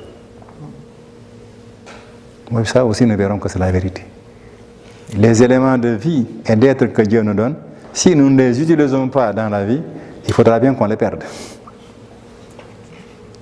Mais ça, c'est une autre question à laquelle nous arriverons. Mais c'est pour montrer que la vie a un prix, une signification et un objectif. Mais cependant, il arrive que les gens ignorent le prix de la vie, ne lui donnent pas un objectif et ne l'expriment pas dans les significations. Alors bien sûr, la beauté de la vie, ce qu'elle contient, ne se révèle pas à l'individu. Car la vie renferme d'innombrables choses. Et il faut bien qu'on découvre les choses que la vie renferme. Il y a là-dedans un projet de Dieu que nous ne pouvons découvrir si effectivement nous ne vivons pas. Ah oui, ça c'est très important. Vous vous rappelez le sermon de Jésus, heureux les miséricordieux, heureux les ceci, car, voyez bien le jeu. Ce sont les actifs. Voilà. Heureux ceux qui vivent les réalités divines, car alors la contrepartie. Sinon, c'est rien du tout. Faisons bien attention à ces choses. Sachons vraiment regarder l'être que nous sommes et le regarder de façon très fonctionnelle. Ce n'est pas un être de zéro. Non, non, non. La vie qui est en nous contient des choses à produire. Quand bien même ce ne serait que nos spermatozoïdes, c'est fait pour que les enfants viennent à l'existence. Ce sont des germes de vie, hein? Mais la vie en tant que vitalité que Dieu a mise en nous contient encore infiniment plus de choses. Mais si nous ne pratiquons pas la vie, nous ne les faisons pas ressortir. Souvent, nous ne réussissons pas à connaître les promesses de Dieu parce que nous ne vivons pas. Nous ne les faisons pas sortir. Et dans cette vie, cet adjiva d'aventure, qui est vraiment l'adjiva de changement, du progrès, est une faculté très importante. Car c'est ça qui nous entraîne justement dans le fait de faire jouer la vie et de faire sortir les choses. La vie que nous avons reçue contient des milliards de choses inimaginables. Mais si nous ne les vivons pas, rien ne sort. Un homme et une femme, pour être pratique, contiennent en eux des possibilités nombreuses d'enfants. Mais s'ils ne les exécutent pas d'enfants aussi. Ah, ne nous trompons pas beaucoup, hein? Dieu est un mathématicien. Il est très précis, extrêmement précis. Et il est actif. Il est vivant comme il dit. Moi, Dieu, je suis vivant. J'agis et les choses se manifestent. Mes bras ne sont pas croisés, je ne dors pas. Il y a une sourate dans le Coran qu'on appelle Cours sur le fauteuil de Dieu. C'est dans la vache, si vous la lisez. Vous verrez, vous en comptez, je ne sais plus le nombre. La vache est très longue, il y a 200x sourates. Mais il y en a une où l'on définit le trône de Dieu. Mais si vous la lisez, la définition qui est donnée à Dieu, c'est qu'il est Allahu la ilaha illahu al-hayyu al-hayyum. Semble-t-il, Mahomet a été interrogé par ses sabbats, ses apôtres. Quel nom, quel attribut de nom, c'est-à-dire, quelle définition vous donneriez à Dieu? Il paraît qu'il y en a des milliers dans le livre de Moïse, et c'est vrai. Il y en a des milliers dans le livre de Salomon, de David, c'est vrai. Il y en a autant dans l'Évangile, autant. Mais alors dans le Coran, il paraît qu'il y en a 99 et un centième qui est mystérieux. Ce sont des attributs de Dieu. Nous avons l'occasion d'en parler. Il y en a peut-être à l'infini, mais c'est une façon, bien sûr, de mathématiser un peu Dieu pour la pensée humaine, la pensée de rationalité. Dans le livre de Moïse, il y en a beaucoup. C'est parti de l'alphabet juif qui comprend 24 ou 26 lettres. Et chaque lettre est liée à un début de nom de Dieu, des combinaisons sans fin. C'est ça la Kabbale de Moïse. On ne s'y attarde pas parce que ça nous ferait vraiment des élites. Mais quand même, il faut comprendre que c'est un travail très savant et très intelligent. Mais chaque lettre correspond à un attribut de Dieu. Aleph, dans la langue juive. Beth, etc. Voilà, ça ne fait rien. C'est la vie, hein. Ça nous ramène sur terre. C'est la lettre qui a fait ça. Chaque lettre dans la langue juive correspond au début d'un nom de Dieu. Et il y a des combinaisons là-dedans. C'est un peu vraiment une science très importante que Moïse a cédé à la génération, mais les gens n'ont pas su toujours très bien comprendre. Mais écoutons Jésus parler à la fin de son ministère, s'adressant aux gens du Sanhédrin. Vous avez reçu, vous êtes assis sur la chair de Moïse. Chair au sens universitaire. Hein. Il faut savoir lire hein, et bien comprendre ce qu'on entend. Vous êtes assis sur la chair de Moïse. Vous avez reçu les clés de la science de Dieu bien sûr. Non seulement vous ne vous en servez pas, mais vous ne laissez pas le peuple s'en servir. Pourquoi vous bloquez la chose? Ça lisez dans la vie de Jésus. Vous le trouvez dans les évangiles ou dans l'Urantia, c'est là-dedans. Il faut s'en servir. Cette science de Dieu, c'est par quoi les hommes qui représentent Dieu doivent instruire les gens qui cherchent Dieu. Et Jésus leur a manifesté son mécontentement. Vous avez trahi votre mission. Aujourd'hui encore, on continue à trahir sa mission. Non, c'est pour vous dire que les choses sont intelligemment faites et que quand nous jouons là-dessus, nous devons faire attention. Ce n'est pas du machin comme ça, en l'air. Non, non, pas du tout. Le mot Yahvé, considéré dans la tradition de Moïse, dans la Kabbale de Moïse, correspond à 4 lettres. Le Yod, le He, le Vo et le Het. Yahvé. C'est écrit en hébreu. C'est écrit en hébreu. Oui, tu peux le mettre? Yod et Vavé. C'est Yahvé, Jéhovah, tout ce comme. Il y a 4 lettres. Ces 4 lettres correspondent à 4 manifestations de la forme de Dieu, qu'on appelle le quaternaire en langue française. Le secret, c'est la 5e lettre qu'il faut trouver. C'est le Shin.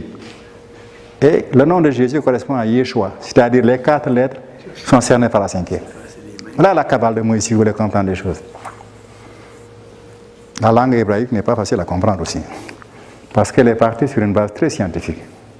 Bon, par la suite, ça deviendra ce que ça deviendra. C'est pour vous montrer quand même qu'on n'a pas cheminé bêtement comme ça en l'air. Hein. Les choses ont fonctionné très intelligemment.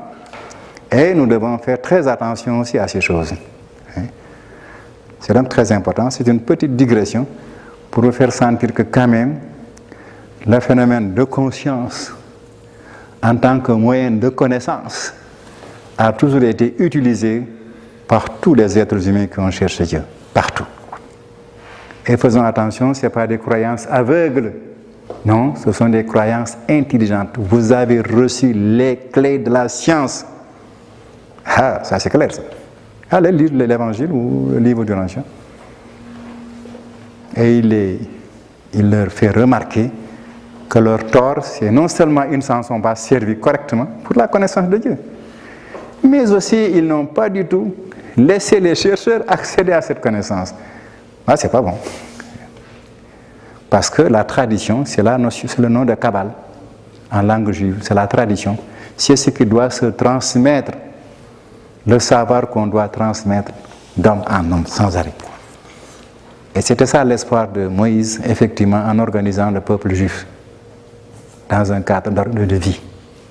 C'était un cadre d'université qu'il voulait, pour que le savoir se déporte chez les autres et que les autres viennent chercher le savoir. Lisez le livre, la Genèse au début. Il dira à son peuple, ce qui se fait actuellement n'est pas seulement pour nous, mais pour toutes les nations de la terre. Et il demandera aux gens, est-ce que vous transmettrez les choses clairement? Comparez cette donnée de Moïse à la réflexion de Jésus en fin de compte. Et vous verrez, beaucoup de sagesse vont se lever dans votre tête si vous savez réfléchir. Mais laissons ça de côté. C'est pour nous montrer quand même que nous ne sommes pas venus d'un zéro comme ça.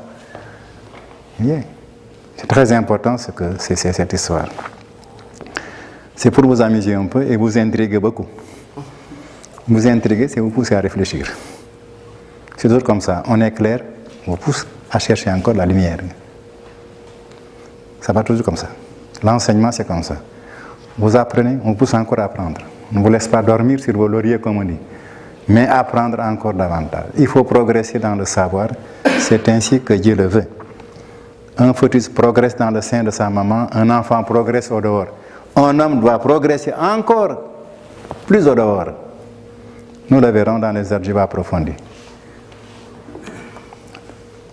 Donc, tenons-nous vraiment très fermes sur cet adjuvat d'aventure, ce quatrième qui est de l'adjuvat de progression, de changement, de perfectionnement, de progression. C'est très important.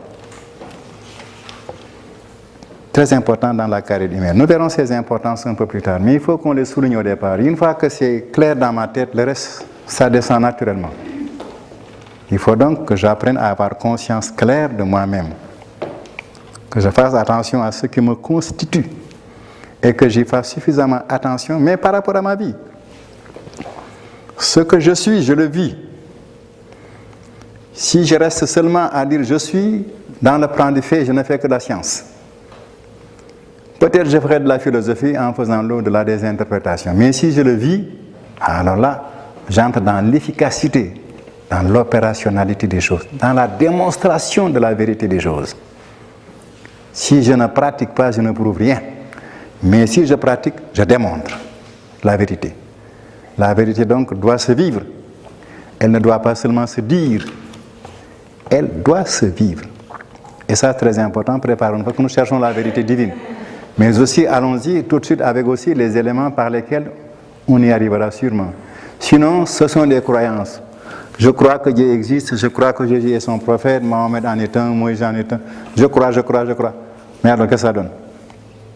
Ça ne donne rien si je ne vis pas ces choses. Ça ne donne rien du tout. Ce n'est que des idées dans ma tête qui ne sont même pas claires. Donc, voyez, faisons très attention toujours à ce phénomène être et vivre. Dieu dit, je suis vivant, j'existe et je vis mon existence. Et qu'est-ce que ça donne, mon Dieu? Je crée sans arrêt. Je me prouve en créant des univers et des êtres. Voilà. Si Dieu n'avait pas agi, s'il n'avait pas vécu ce qu'il est, il ne démontrerait pas ce qu'il est. Tout serait clos dans sa tautologie, comme on dit.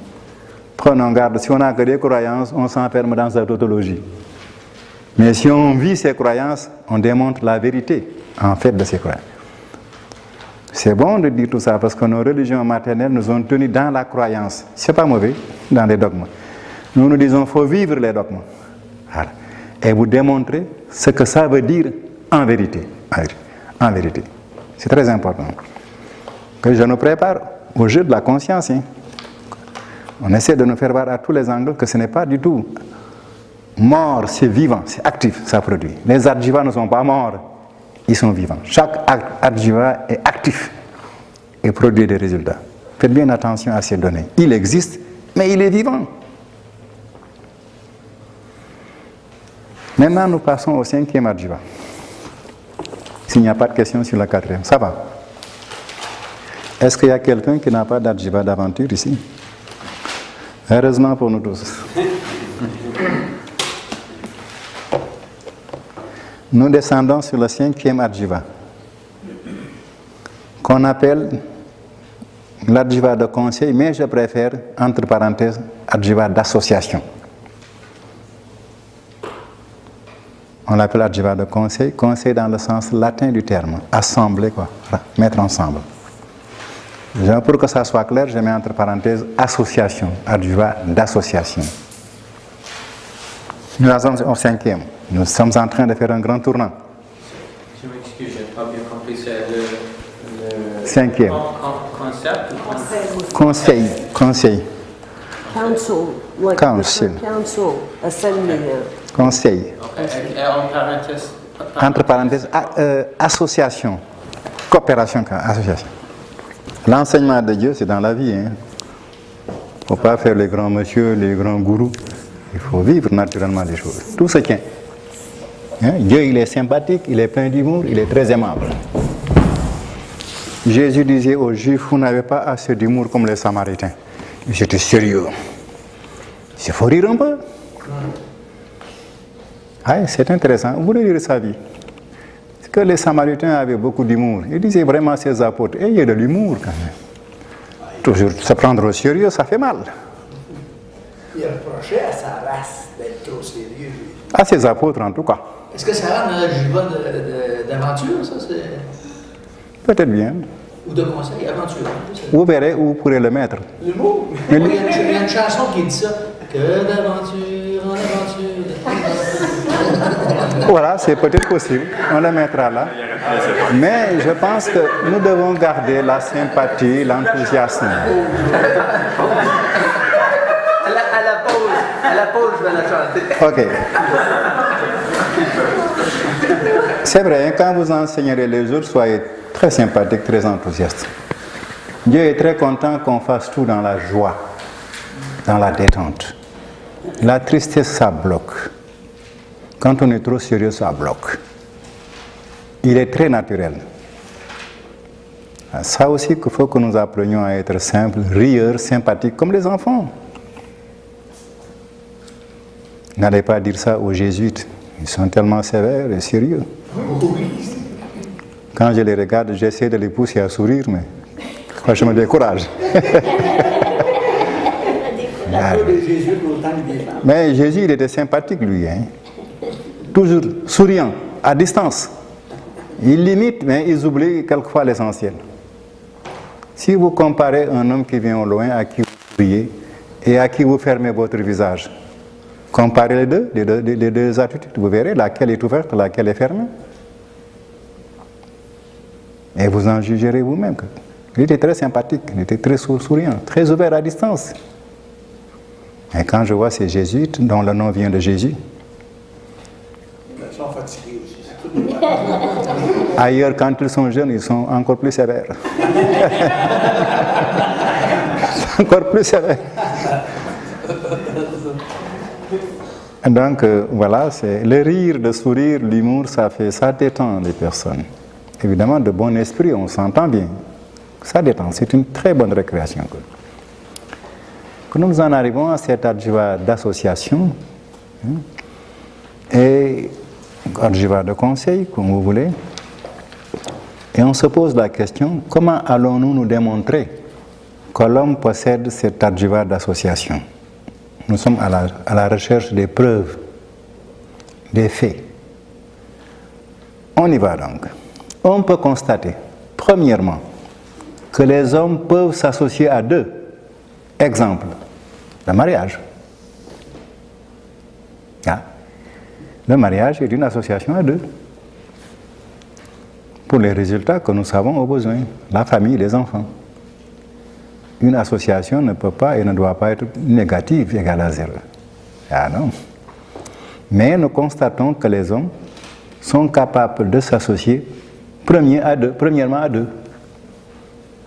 Un cas concret dont nous sommes le résultat, c'est le mariage. Papa et de maman, ça a produit Moussa ici, ça a produit les autres ailleurs. C'est une association d'hommes et de femmes.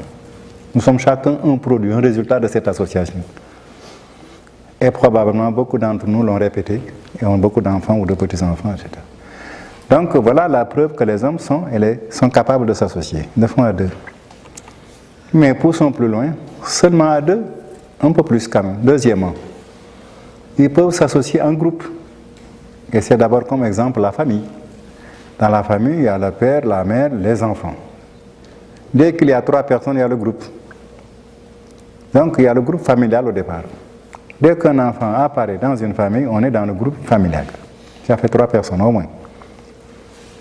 Donc ces 3 personnes vont fonctionner comme 3 rôles, 3 significations différentes, mais qui coopèrent. Le père, la mère, ça fait quand même 2 rôles différents. L'enfant, ça fait un 3e rôle.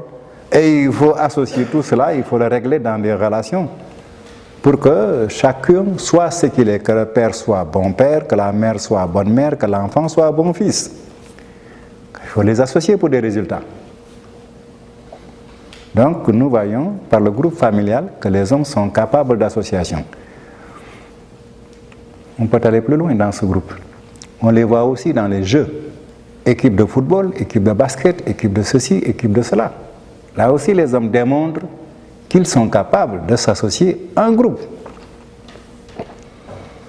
On peut le regarder dans le travail, dans un service, dans une usine, n'importe où. Également, l'organisation prouve que les hommes sont capables de s'associer. Et notre situation est un exemple aussi. On s'est mis en commun sur un objectif, un but que nous sommes en train de vivre. On a associé notre. Ce serait aussi une preuve que nous sommes capables de nous associer. Ce groupe même que nous constituons. On a mis ensemble nos tout. Nous sommes tellement différents, mais on a ramassé nos affaires, toutes nos affaires, pour qu'ensemble, pendant une semaine, nous participions à un effort commun pour un résultat commun. C'est une preuve aussi d'association. Donc, voyez-vous, deuxièmement, nous nous rendons compte que les hommes sont capables d'association en groupe, depuis la famille jusque plus loin que là. Dans les jeux, dans les organisations, tout cela. Les hommes prouvent actuellement qu'ils sont capables de s'associer, de mettre ensemble leurs affaires pour faire ensemble quelque chose. Donc voilà une deuxième façon de démontrer que les hommes sont capables d'association. Troisièmement, il y a une autre caractéristique qui vient. Les hommes peuvent s'associer en commune. On appelle ça la mairie ici, on appelle ça ailleurs. Mais l'association prend une nouvelle dimension. Une communauté d'hommes, une population de 100 000, 200 000, 300 000 habitants ou millions d'habitants, disent écoutez, on va vivre ensemble sur ce patelin de terre, quoi. Mais pour que nous vivions ensemble, il faut qu'on résolve des problèmes qui sont des problèmes communs. Problème d'eau, il faut boire. Problème d'éclairage, problème de route, problème de travail, problème de sécurité, et voilà. Donc, voyez-vous, nous nous rendons compte que dans la vie sociale des hommes, cette troisième dimension apparaît. Les hommes sont capables de s'associer en communauté, on dit généralement en mairie si l'on préfère. Évidemment, à ce moment-là, le type d'organisation, les stratégies, ça change, bien sûr. Qu'est-ce qu'ils doivent mettre ensemble? Qu'est-ce qu'ils doivent faire ensemble? Je me répète, ils vont s'occuper de leur route, leur communication, vont s'occuper de leur alimentation en eau, de leur éclairage, de leur santé, de leur école, pas mal de choses. Et pour ça, chacun amènera sa contribution qu'on appelle un impôt ou une taxe. Et il faut que chacun apporte quelque chose pour qu'on puisse vivre ensemble sur un même endroit et vivre de façon positive, en paix, en sécurité et en réalisation de soi-même. Donc aujourd'hui, nous constatons que les hommes se sont démontrés qu'ils sont capables de s'associer en communauté, de vivre en communauté. Le troisième niveau, on n'a pas fini encore. On n'a pas fini. Nous allons voir combien ce talent chez les hommes prend des formes plus grandes. Les hommes actuellement ont rencontré depuis un certain temps sur la terre le fait qu'ils peuvent vivre en nation. C'est plus grand que la communauté. La nation est plus grande. Beaucoup de communautés se réunissent pour former une nation, une ville qui va former tout ça. Mais les hommes démontrent qu'ils peuvent vivre en nation. Quand ils vivent en nation, ils rencontrent des problèmes encore beaucoup plus importants. Et ils s'avancent dans une organisation encore plus étendue. Mais actuellement, la Terre est pleine de nations. Ça se porte bien ou ça se porte mal, ça se porte quand même. Voilà. Ça se supporte tout de même. Voilà. Donc les hommes sont arrivés à une capacité de vivre en nation. Bien ou mal, tant pis, mais là, la nation existe. Et quand on touche à une nation, les autres nations de la Terre se lèvent. Se lèvent tout de suite. Les hommes ont atteint dans leur évolution sociale même, depuis qu'ils avaient l'état primitif, l'état de clan, l'état de tribu, ils sont arrivés maintenant à l'état de nation. Et c'est important. Ce sont des formes associatives. Ils ont beaucoup progressé. Ça ne s'est pas fait en un jour. Hein. Du tout. Les hommes sont vraiment coriaces. Ce cheminement, depuis qu'ils étaient des êtres primitifs, chacun pour soi, qu'ils soient arrivés maintenant à un état d'organisation nationale, il leur a fallu faire des efforts de perception, la nécessité de progresser dans la sécurité, de progresser véritablement dans les relations fécondes de la vie sociale. Ça ne s'est pas fait en un jour. Donc, voyez-vous, aujourd'hui, les hommes en sont à un état d'organisation nation, d'association en nation. Et ils font un pas de plus. Lequel? Cinquième point. Les hommes veulent s'associer en Nations Unies, comme ils disent. Ils veulent unifier leur nation. C'est un problème, je sais bien. Mais quand même, le fait est là. Les hommes le voudraient bien. Hein. Que ça cloche ou ça ne cloche pas, ça cloche plutôt, mais quand même, les hommes préfèrent atteindre leur organisation en nation, donc les Nations Unies. Ce n'est pas seulement l'institution là-bas à New York qui me fait parler, non. Dans la mentalité de l'humanité, il y a vraiment une intention actuelle d'atteindre les relations pénétrées des nations. En matière de diplomatie, ça se comprend bien. Les coopérations sont partout, les échanges commerciaux, les accords sociaux, c'est partout. Hein. Ce n'est pas seulement du point de vue institutionnel, mais du point de vue dynamique. Les nations se recherchent. Qu'est-ce que tu produis? Est-ce que ça me convient? Qu'est-ce que je produis? Est-ce que ça te convient? On va faire des échanges, on va se vendre, on va se saisir. Ça fonctionne dans tous les sens. Les nations cherchent effectivement à se coordonner, à coopérer. Voilà. À arriver vraiment à se vivre en paix. Je pense qu'on ne peut pas ramener l'humanité actuellement au refus de la coopération internationale. Non. Non. Quels que soient les problèmes politiques dans un pays, quand même, cette nation essaie d'ouvrir dans la diplomatie des relations avec d'autres nations. Dans ses avantages et dans les avantages des autres. Tout le temps, ce sont des accords, des discussions, des négociations. Quand bien même ça se fait, tant pis, quand même ça se fait. Les hommes vraiment mûrissent bien dans l'esprit des Nations Unies. Je ne parle pas de l'institution dans ces bâtiments à New York. Non, je dis le fait moral et social chez les individus, chez les êtres humains. Les nations veulent se connaître et vraiment se comprendre et s'associer. Donc nous sommes en train d'atteindre et de vivre la phase plus large de la nation qu'on appelle les Nations Unies, dans cette phase. Nous nous débrouillons, on y est. Il y a encore un niveau plus large qu'actuellement les hommes tendent à revendiquer. De plus en plus, les hommes pensent à l'internationalité ou à la mondialisation, pas à la manière de certains, mais à la manière humaine des choses. Que n'importe quel individu part d'ici, va à Paris, va en Israël, va à Dakar, vers n'importe où et ne soit pas arrêté par des je ne sais quoi. Les hommes travaillent effectivement à la mondialisation de leurs relations. Déjà, les Européens ont reçu quand même ce qu'ils appellent les pays Schengen.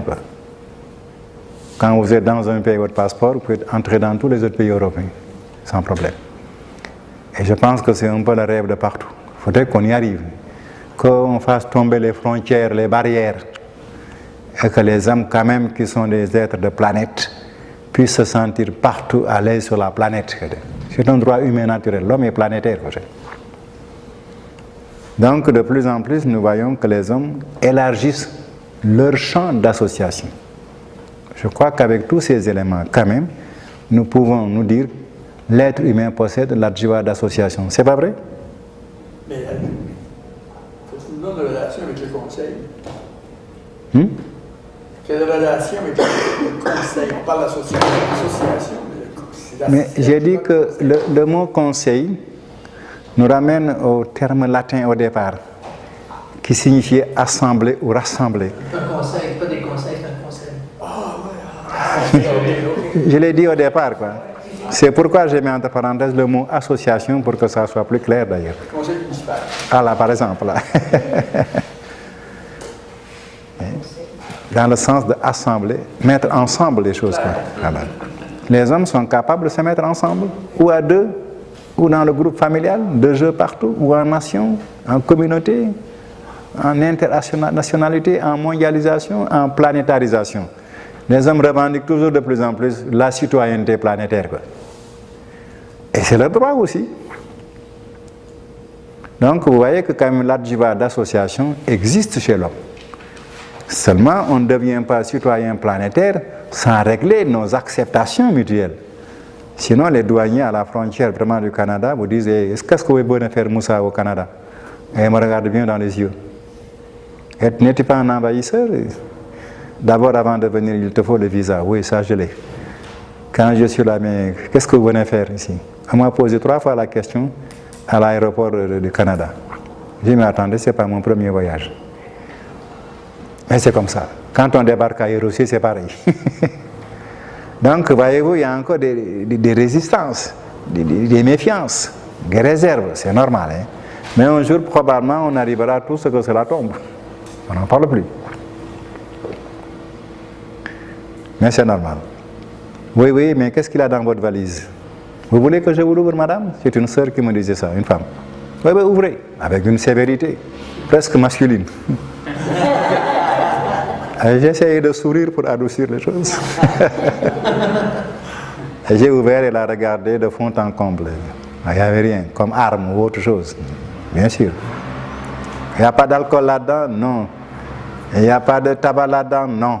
Je ne bois pas, je ne fume pas. Et tout cela, quand même, ça visite. Très bien. C'est la sécurité pour les Canadiens. Ce n'est pas fait contre moi, c'est fait pour le Canadien. Et c'est normal. Et un jour, bien sûr, tout ça, ça va tomber. Eh oui, voyez bien le jeu, c'est comme. Vous n'avez pas transporté de nourriture. Il vous l'avait enlevé. Oh, il m'aurait encore questionné. Je le savais avant de venir, tout ça. Non, mais il enlève la nourriture, quand on passe là. Il enlève la nourriture aussi. Ah oui. Il y a? Il ne donne pas aux animaux la nourriture. J'ai pas compris. Il ne donne pas aux animaux la nourriture qu'il enlève. Ah oui. Il jette dans les poubelles là-bas. Oui, il voit aussi s'il n'y a pas de drogue là-dedans. Hein. Normal. Dans mon dernier voyage, ils avaient des chiens qui furetaient les valises. On n'ouvrait pas, mais on furetait. Je n'ai pas vu cette fois-ci les chiens, mais on a ouvert les valises. C'est normal. J'ai pensé que c'est peut-être, ils sont à la recherche de drogue. Ils sont peut-être avertis qu'il y a des trafics de drogue. Donc, par conséquent, vous voyez, toutes ces histoires-là, ce sont des choses qui nous font avancer de plus en plus vers une association claire, sans barrage. Mais ça, il faut que les hommes évoluent, travaillent là-dessus et l'instaurent progressivement. Donc, notre adjiva d'association, nous avons bel et bien la preuve que nous en avons. Est-ce qu'il y a quelqu'un qui n'a pas un adjiva d'association? Il me ferait partir tout de suite de la salle. Ah, il n'y a pas de problème, nous l'avons. Soulignez bien cet adjiva d'association. C'est un élément qui a beaucoup travaillé dans la civilisation des hommes. Beaucoup travaillé. On irait jusqu'à dire que c'est vraiment un élément effectif de la civilisation humaine. Au départ, nous le verrons, les hommes étaient primitifs. Personne ne s'occupait, ne se souciait de l'autre. Sauf pour en faire ce qu'il voulait puis s'en aller. De ce moment à celui-ci, il y a vraiment du chemin qui a été fait. Il faut le dire. Hein? On a fait du chemin. Mais les hommes sont partis sur la terre primitifs. Aucun ne se souciait de l'autre, un peu comme les animaux. Tant que les hommes prenaient les femmes par les cheveux, Il n'y avait pas d'épouses. Toutes les femmes étaient les épouses de tous les hommes. Ah oui, mais c'était ça hein, au départ. les femmes d'attributs. Oui. Il n'y avait pas de famille. Les femmes attrapaient les enfants comme ça pouvait se faire, avec M. X, Y ou Z. Sans souci de ceci, ne se souciait pas de cela. On a fait du chemin, hein? Ah oui, il faut le dire, on a fait du chemin. C'est comme ça que le bon Dieu nous a jetés sur terre, primitifs. Et il dit, devenez parfait comme moi. Oh. Ah oui, c'est ça comme ça qu'il faut regarder le problème. Il a fait l'homme primitif, il a dit maintenant tu deviendras aussi parfait que moi. C'est un défi ça. Ah mais c'est ça, on va l'étudier, c'est comme ça que c'est parti. Et nous verrons que dans ce défi, la grandeur humaine est inimaginable. C'est un défi. Il semble que les gens du paradis, quand ils ont vu Dieu le faire en créant des hommes sur terre, ils ont dit vous croyez que Dieu va faire monter ces animaux-là jusqu'au paradis là, à la perfection? Ils n'y croyaient pas eux. Ah, nous verrons ça plus loin. Eux, ils étaient faits de toute éternité dans la perfection divine. Nous sommes faits dès le départ de l'absence de la divinité, de la plus lointaine distance du paradis possible. Eux, ils regardent, oui. Quand on était tous des grenouilles, là. Voilà. Eux, ils regardent cette chose et disent que vraiment, notre Père bon Dieu, il plaisante peut-être. Comment est-ce que ces animaux-là peuvent devenir parfaits comme nous, les citoyens du paradis? Car c'était le projet de Dieu, ils le savaient, eux aussi. Il l'a proclamé dans tout le paradis. Avec ses absolus coopérants. Créons l'homme et rendons-le parfait, comme nous. Ah, les autres créatures qui ont été faites de toute éternité, toutes parfaites, un animal comme ça? Pour eux, ils avaient douté. Dieu était en face d'eux, ils étaient en Dieu tout le temps, ils avaient douté. Ils ne voyaient pas par quel mécanisme, par quelle stratégie, par quelle sagesse Dieu y parviendrait. Ils pouvaient douter, c'est normal, c'est honnête. Mais quand ils ont vu le premier homme arriver au paradis, ils ont salué la sagesse de Dieu. Et oui, ils ont changé d'avis. Donc, voyez-vous, ne l'oublions pas, nous sommes partis d'un état primitif. Le moindre état pour un être intelligent et doué de volonté. Je souligne ces termes parce qu'on va y travailler tout à l'heure. Le moindre possible. En dessous de l'homme, il n'y a que les animaux. C'est l'être le plus élémentaire parmi tous les êtres doués d'intelligence et de libre arbitre. L'homme est le moindre. Et cependant, il va s'élever à la sphère la plus élevée. Alors là, croyez-moi, ça fait douter plus d'un homme, plus d'une créature du paradis, bien sûr. Mais la démonstration est venue il y a fort bien longtemps. Et les gens du paradis ne doutent plus de la sagesse divine. Mais à notre tour, on dit vraiment, c'est un défi que Dieu nous lance. Vous, mes enfants, les animaux humains, ajoutons quand même humains. On n'est pas seulement animal tout court, on est animal humain quand même. Et c'est important. Vous, les animaux humains, les fils de l'homme, comme disait Jésus, je vous élèverai jusqu'à moi. Par la filiation divine. Voilà. Mais dans le fond, quand on le regarde, on se tient debout. Mon Dieu, c'est vrai ça? Ah oui, vraiment c'est vrai? Oui. Qu'est-ce que je dois faire? Mets-toi au travail, mon fils. Et voilà. Nous parcourrons la filiation divine jusqu'à la divinité pure et totale. Nous serons accomplis dans la plénitude de la divinité. C'est ça le perfectionnement. Mais c'est une acquisition successive. Ne soyons pas mécontents de commencer bas. Là où ça nous mène, si nous le savons, vous allez le savoir. Ça nous mettrait tout de suite de l'énergie, de la force à vouloir nous engager dans le travail. Même à ne pas attendre. Quoi. Ça, il faut vraiment qu'on le dise aux chercheurs. Ce que vous cherchez existe. Vous le trouverez. Et quand vous le trouverez, vous serez d'un bonheur inimaginable. Quelques efforts un peu seulement. Et vous verrez la suite. Il faut le dire à l'homme qui cherche, car c'est vrai, je témoigne de cela. Dieu ne nous trompe pas, ne nous ment pas. Non, c'est pas de la fantaisie. Mais il faut le chercher dignement, avec tous les éléments humains qu'on possède. Toute notre conscience, toute notre volonté. Il faut vraiment utiliser tout cela dans le travail. Tout ce que nous sommes en tant qu'êtres humains, il faut que nous le jetions dans le boulot. L'un d'entre vous, c'est une femme, m'a dit, elle s'est rendue compte qu'en donnant à Dieu tout ce qu'elle avait, un matin, Dieu lui a répondu à la nuit tout ce qu'elle voulait. Il n'y a pas longtemps qu'une femme m'a dit, une Québécoise aussi. J'ai levé la tête. Elle ne se rendait pas compte qu'elle venait de prononcer une phrase de la sagesse incroyable. Elle dit qu'en vérité, tu as raison. Tu as raison. Elle m'a parlé un peu de sa vie. Et elle a dit ça sans se rendre compte qu'elle venait d'approuver la loi la plus élevée dans la sagesse humaine. Tu aimeras le Seigneur ton Dieu de... Qui se souvient des paroles de Jésus ici? Ton cœur, ton âme, ton esprit. Et ensuite? Et tu aimeras ton prochain comme toi-même. Et vous ramassez tout ce que Dieu est, au paradis et dans le temps et dans l'espace. Et voilà. Ce sont des choses qu'on va décortiquer aussi. Eh oui. Si nous comprenons vraiment combien Dieu s'est engagé à notre niveau pour nous amener à lui, vraiment on est enchanté. Il faut que les hommes comprennent aujourd'hui et qu'ils déclenchent librement le courage et la force de la conquête. Il y en a ces choses en eux. Toute la force du cosmos repose sur les reins de l'homme. Toute, sans exception. Mais il ne le sait pas encore. Toute la puissance du paradis est en l'homme. C'est la justeur. Mais les hommes ne comprennent pas encore très bien ça. Et cependant, ils doivent résoudre ce problème.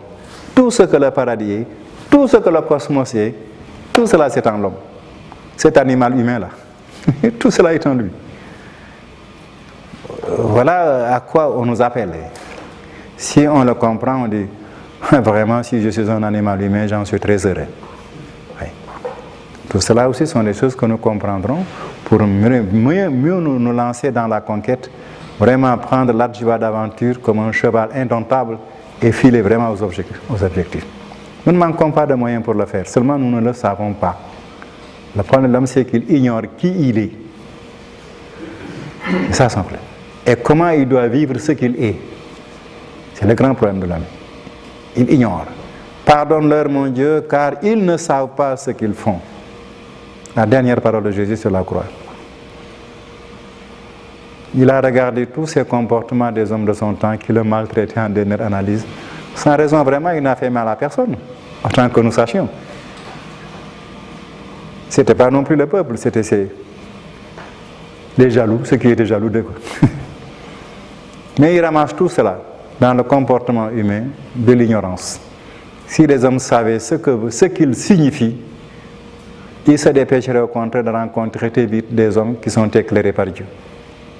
Au lieu de le détruire, ils chercheraient au contraire à le garder. On en est encore là, hein? Il faut qu'on se débrouille et qu'on se dépatouille. Mais aujourd'hui, si on est trop lumineux, fais attention au pape. Je ne sais pas si ce n'est pas lui qui t'a rendu lumineux, tu n'es peut-être pas avec lui, tu es contre lui. Ça, ce n'est pas encore sorti des difficultés. C'est pareil aussi ailleurs, dans l'islam, etc., etc. Donc, on n'a pas encore résolu tous les problèmes. Hein? On est capable encore de crucifier les enfants de Dieu. Peut-être d'une autre manière, mais quand même, ce n'est pas sorti. La terre doit se dégager davantage. Donc, voilà pour l'adjuva d'association que nous avons. Et nous étudierons plus loin ce qu'il veut dire de façon plus profonde. Un petit tournant. On s'arrête un instant. On n'attaque pas le 6e, on n'attaque pas le 7e. Je vous ai promis 7. On n'en est qu'au 5. Mais un petit instant,